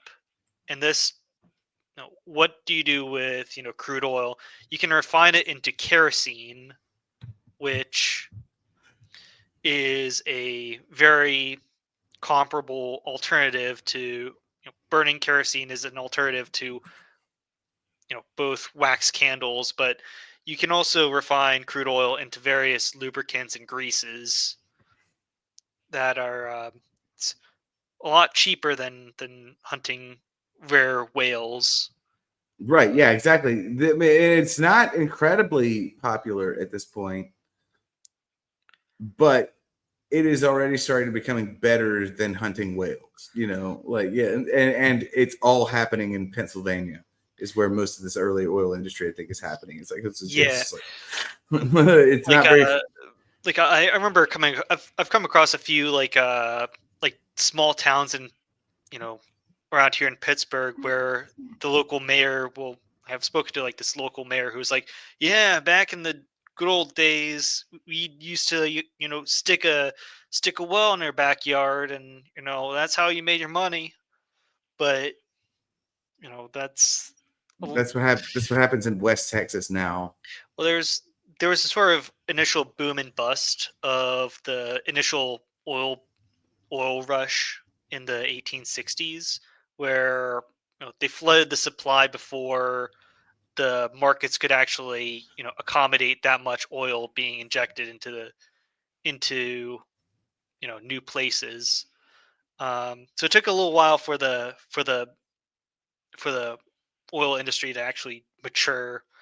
I have that in I think it's 1863. Kerosene ran at about 50 cents per gallon, compared to between $1.30 and $2.50 for a gallon of whale oil. Um, there are also different alternatives like turpentine, which were starting to come around, but those never like quite replaced them. Um, so you also had the Civil War, of course. Almost have to mention it, and a not substantial number of whaling ships were converted into what were called the Stone Fleet. Like, do you know much about these? No, tell me about them. Okay, so I almost need to. Okay, so Civil War Stone Fleet. What do you think was? What do you think? How do you think these whaling ships were used during the Civil War? These converted whaling ships. What do you think they did with these? Like they're not like I can't think of anything you can do with them. you can sink them. Yeah, okay, yeah, that works. So That's the thing you can do so with them, they right? they took dozens of whaling ships and sunk them at the entrance of Charleston Harbor. That Uh, makes sense. That's and exactly right. That's yeah. exactly right. That's exactly what those excuse me, I'm sorry. Well, like now you're having they're unprofitable. They've been kind of subsidized at this point. Right. Might as well Okay, just yeah. sink them in Charleston Harbor. Right, yeah, but one of the things that fascinates me is that as the whaling industry becomes less profitable, it also becomes more competitive, and it also becomes more efficient, and it becomes better at killing everything. I also have that You in know, the 1850s. Some geniuses discovered that uh, you can strap essentially a grenade to a lance, And Yeah, exactly. Yeah, you start blowing like large, like, buffalo-sized portions at it, and so yeah, you can kill more whales. The killing of the whale becomes less dangerous over time. The reason Moby Dick is interesting is because it does capture whaling at this moment where it's still I mean, it's always a legitimately dangerous job, but it captures a moment of like right before things like exploding lances are introduced, and so like there's this crossover between the old timers and the you know, sort of the not so old timers or whatever.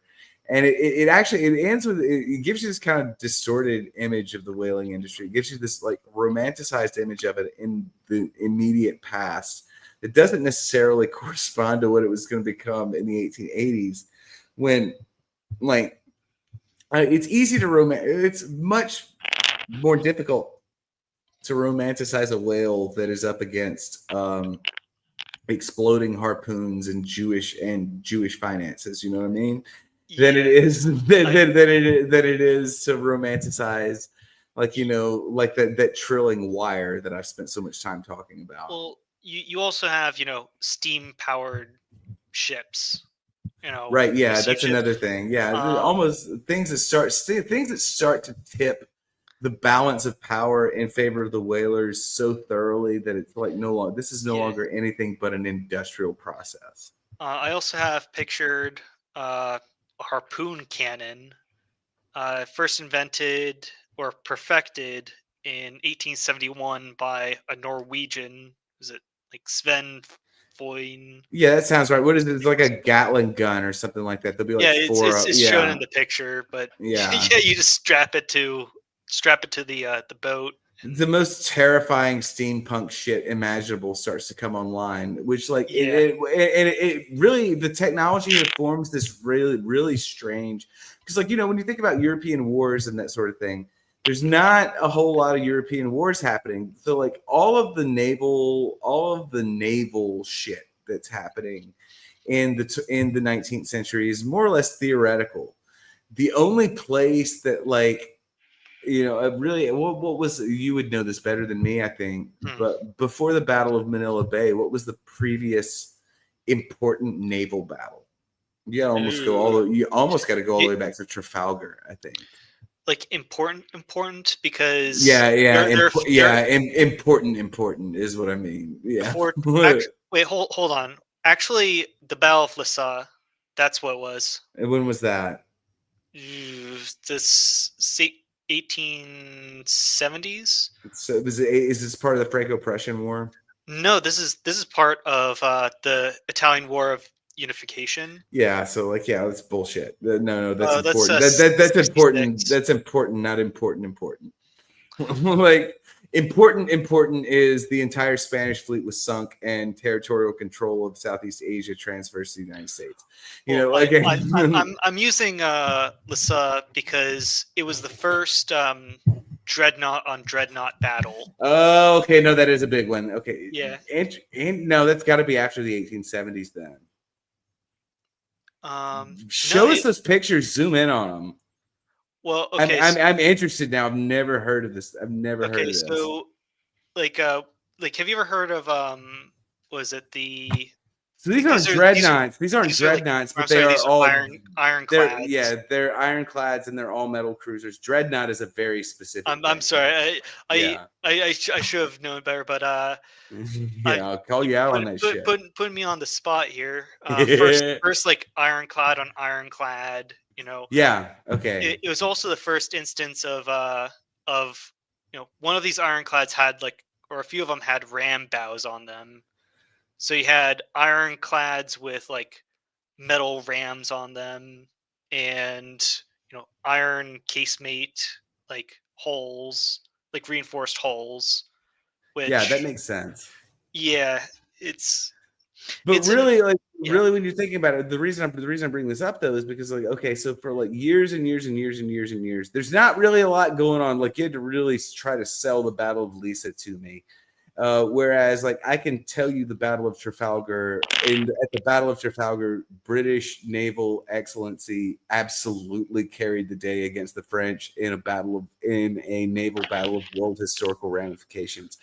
Arguably, that doesn't happen again until a Russian fleet is defeated until the Russian Crimean fleet is defeated in Japan. You know what I This is mean? Battle of Tsushima Straits. Right. Yeah, and that's Voyage of the because Damned. yeah, the Japanese, by the way, had already fucking pushed the shit out of the Russian fleet that was hanging out on the east coast of Russia, and the Russians sent in the Crimean fleet. And so, like, that involved it going all the way around the corner because, again, there's no canals. You got to go all the way around the corner of Africa. It takes them like months and months to get there. They get there and immediately get blasted on their ass by this Japanese fleet. Well, And not only did they do that, they almost started World War I by accidentally firing at like British fishing ships. Right, yeah, exactly. But there's that emphasizes the point I'm making here. There's ships everywhere, but naval technology is being tested sort of negatively in the private sphere. And so one of the places that you see naval development going is this fucking whaling industry because it's incredibly violent. And that's how you get pictures like this dude right here that's all chutted out, like doing this like with this Kentucky ballistics on X. Yeah, exactly. This steam-powered fucking harpoon rifle. What the hell? And they will come up with another version of it shortly later, because like once you've used steam to power, this is very steampunk. Yeah, exactly. See, there it is right there. You see how you can see a rotating cylinder there now. Mm-hmm. Once you realize that you've used steam to power everything, you can insert little steam turbines everywhere, and you can have these little cylinders. So like now, yeah, that one-shot harpoon was great, but actually we can make 5 of those in a cylinder, and it could just cycle. You know, because the only thing that's happening is that steam energy is coming through this one channel and it's being redirected. And yeah, we can actually use what would be the recoil energy of this steam powered like harpoon, you know. And so like the only real testing zone of these things that are going to be these physics techniques is really what they are, because I mentioned a physics revolution, a chemistry revolution. I mentioned a chemistry revolution, which is a physics revolution going along with a chemistry revolution. The modern scientific revolution is happening, and we're like learning about things like force vectors and carbon bonds and so on and so forth, and we're like engineering them. And so like, as soon as you get a single shot steam harpoon, you get a 4-shot steam harpoon really fast, and that does a lot of things. Like, well, yeah, last time the only thing we could do was use this harpoon to kind of stick a rope in the whale. Now we can use rapid fire harpoons to actually do damage to the whale, and that's how the actual calculus changes in these whaling bouts. You know, I've heard a lot of different differentiations between a few different sources differentiate between modern whaling and the sort of late age of sail whaling, because it's like the difference between grinding. It's like a difference between grinding on a bitch at the bar and like dancing the foxtrot in 1920 is what it is. This is really what, like, you know, like there's a finesse, there's skill that has to be done because you have to minimize risk at the same time you maximize your chance of hitting a kill shot. And you now all of a sudden look at this thing you got. Look, zoom in on that. That is a terrifying weapon. There's no situation. Look at all of these pictures. That is so different than like one, like barely, when you read Moby Dick, that is so different. This thing that's like one barely clothed African dude. Just like, what is the line in Moby Dick? I'd rather sleep with a live cannibal than a dead Christian. And I'm like, what does that mean? but like that, like, but like, never mind what it actually means. What it means is the experience of this man who, like, he has bonded intimately with other men across the globe based on their ability to stand up in the front of a whaling boat and throw a harpoon into the flesh of a whale. And now you've got this thing where it's like, tunk, tunk, tunk, tunk, tunk, tunk, tunk, tunk, tunk, tunk, tunk. You know what I mean? Like, look at what you're dealing with there. Like, Well, the power differential changes drastically. well, there's a very substantial difference in power, but you also have, the fact that's unprofitable and the Norwegians are, taking over. Um, the Norse mostly take over the whaling industry, and the one product that's at least somewhat profitable is the baleen, which is, Arctic whaling. However, this comes at a little bit of a cost. Um, have you ever heard of the whaling disaster of 71? No, I didn't. I saw you were talking about it though, and I'm like, what happened? 31 ships. Okay, so they're in the Arctic. The thing that I gather is that they're in the Arctic because they've chased the whale populations out of everywhere else. Yeah. So Okay. so what happened was, uh just off the coast of Alaska, the winter winds come early, and 31 Bad. ships get Bad. stuck. You didn't plan for that. Arctic Yeah, winds. Yeah, yeah. The wind gets a little colder and the ice floes that you're sailing through start to disappear. yeah. Like you got problems. If you've ever seen The Terror, it's a great miniseries, but it's a terror situation because, half of the US whaling fleet just got stuck in ice and crushed. Um Not just once, but it happens again in 1876. Oh yeah? Yeah, Yeah, so so I mean that's it. And that's like right around the time the big like Texas strikes are happening. yeah, so what happens is the last vestiges of profitable, uh, whale plastic for hooker corset, that supply chain is, your supply just, got crushed by ice, and all of their crews had to walk, a couple hundred miles to a near settlement in Alaska. Um, so this was the sort of final death nail in the U.S. whaling, ship coffin. And I think like the last great New Bedford whaler retired in, I think it was like 1902 or something like that. But this was pretty much it.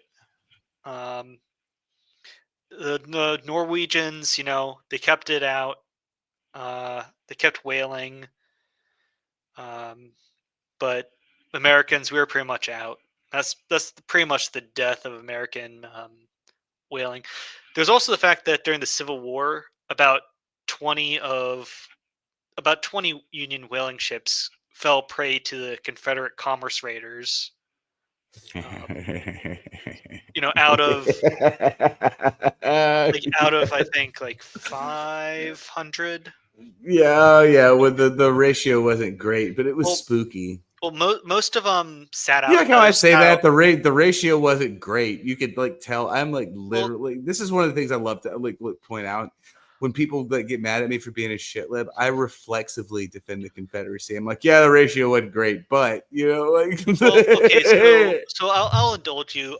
So about 50-60% of the whaling ships just sat out the war.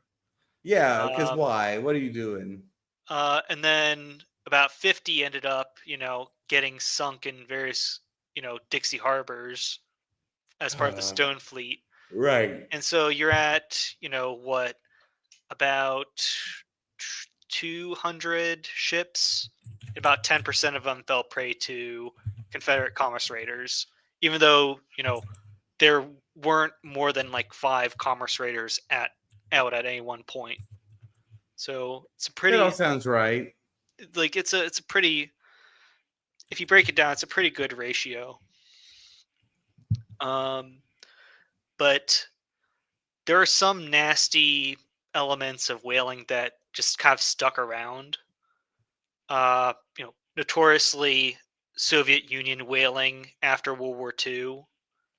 I don't know anything about this. Like my knowledge of whaling ends at Woodrow Wilson. Like it recedes into the background. Yeah, like there are a few countries that wreaked, particularly nasty havoc on the whaling populations, and the Soviets, they did it for food and unprofitable whale oil.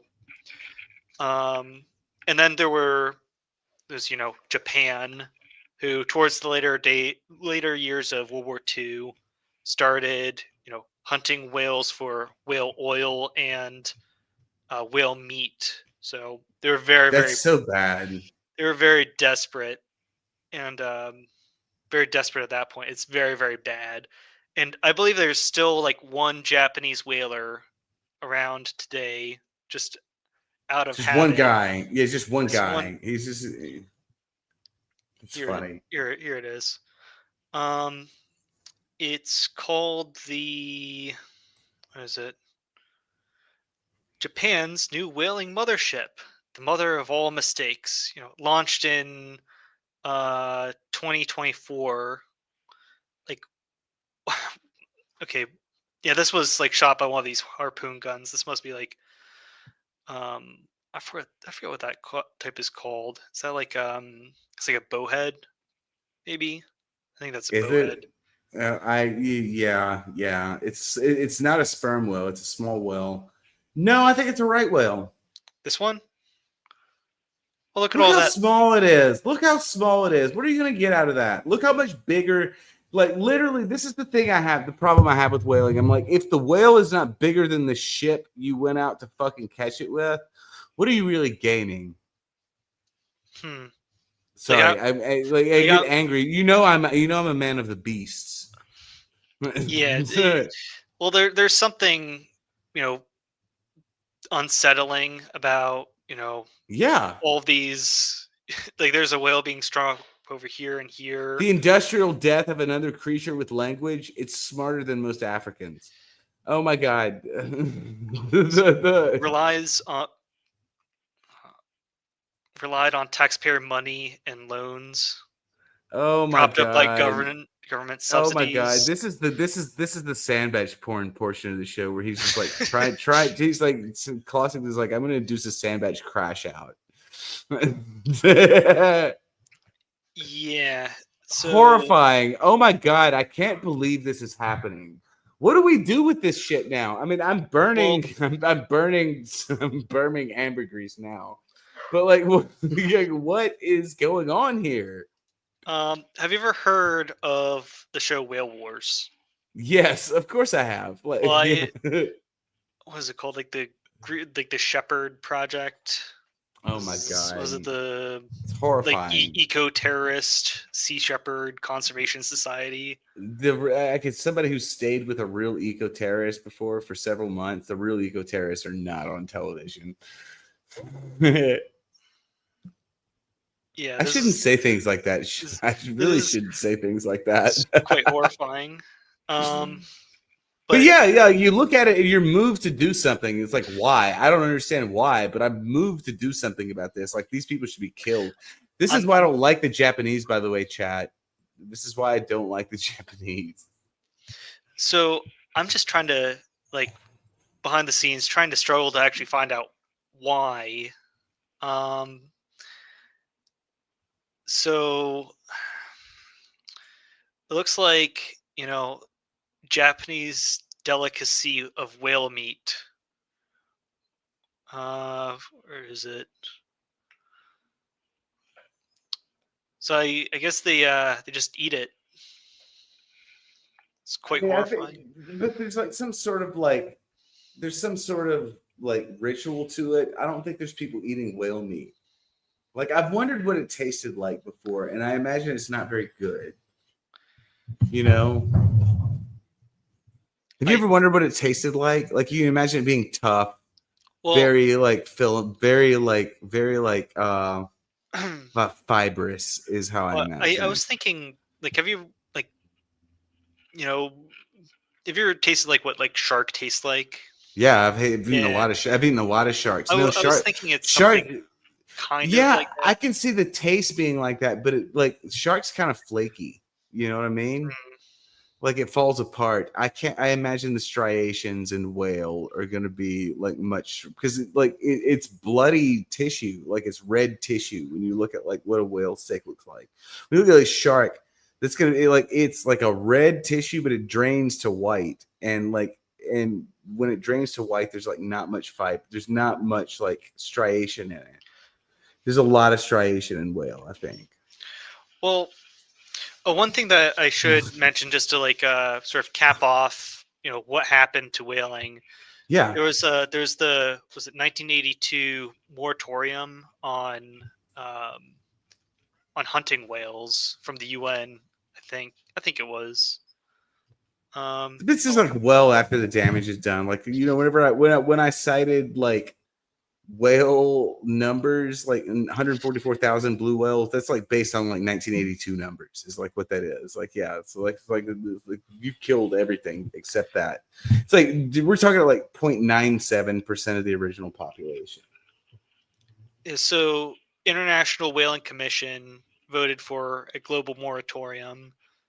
Um, so some nations, Japan, Norway, and Iceland, have continued whaling, citing Iceland.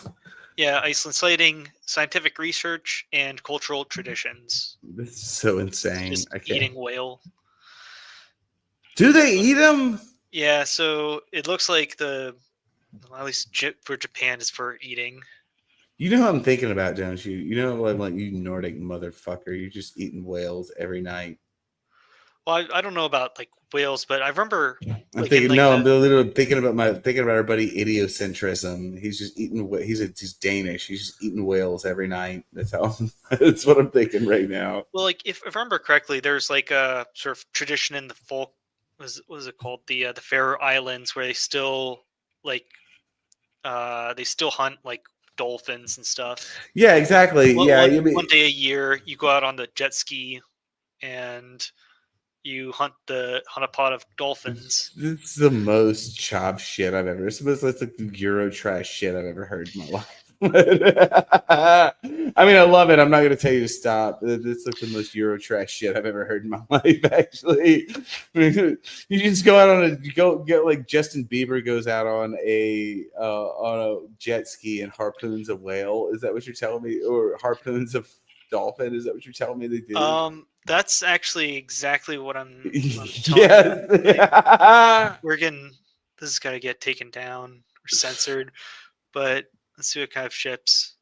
Like little dingy, like little tiny ships.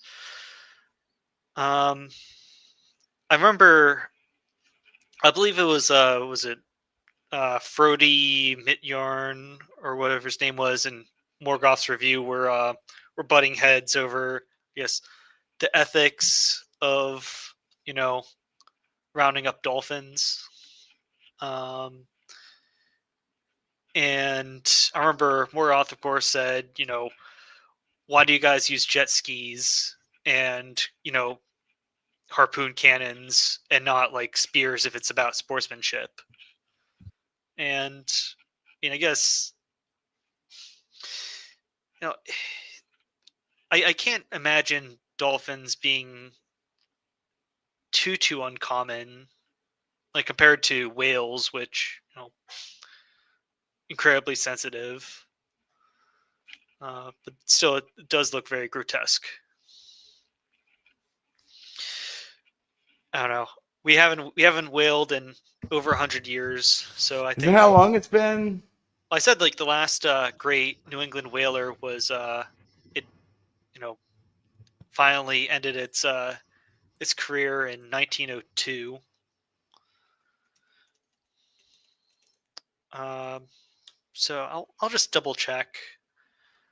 Um, no, it looks like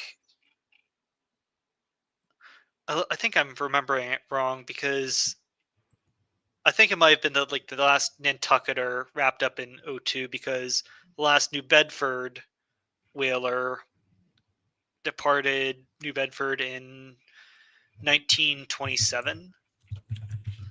although the last, smaller scale whaling continued along the west coast until the 1970s.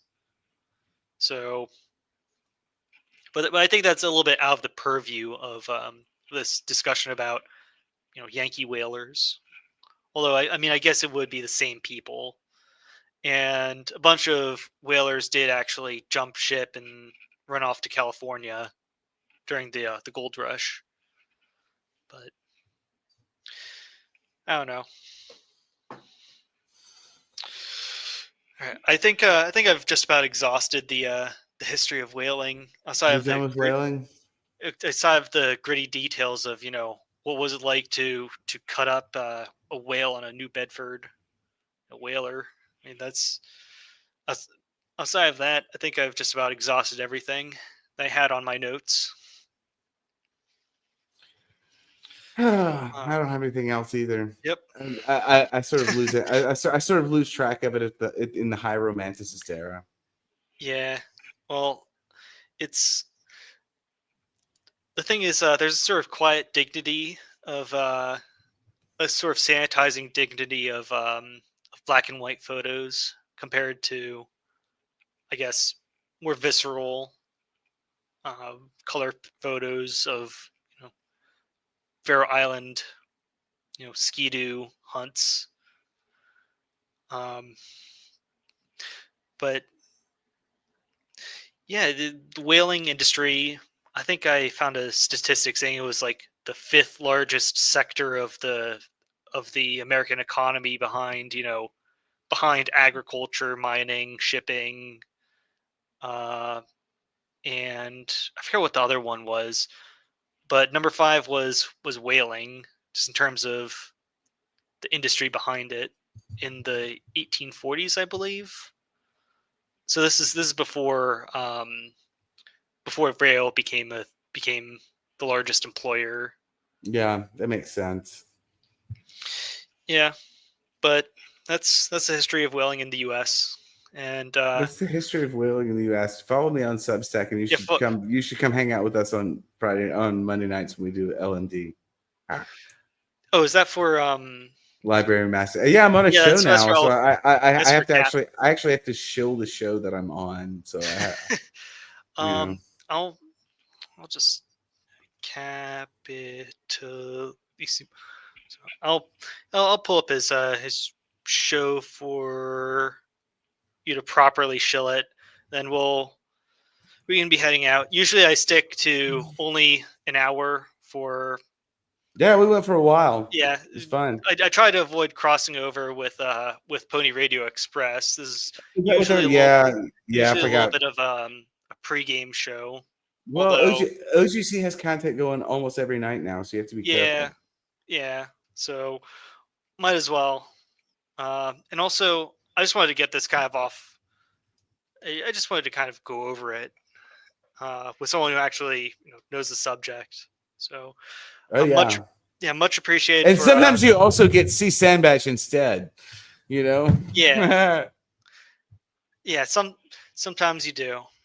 So, to all of the people still watching, I haven't gotten too many comments, but this show's just getting started for round 3, so we'll see you guys next week. I was initially planning to have Giant Geo come on for the show to talk about his painting, but he's been bumped to the week after that, so we'll stay tuned for the next announced guest. And is there anything else that you'd like to show beyond the show with Cap?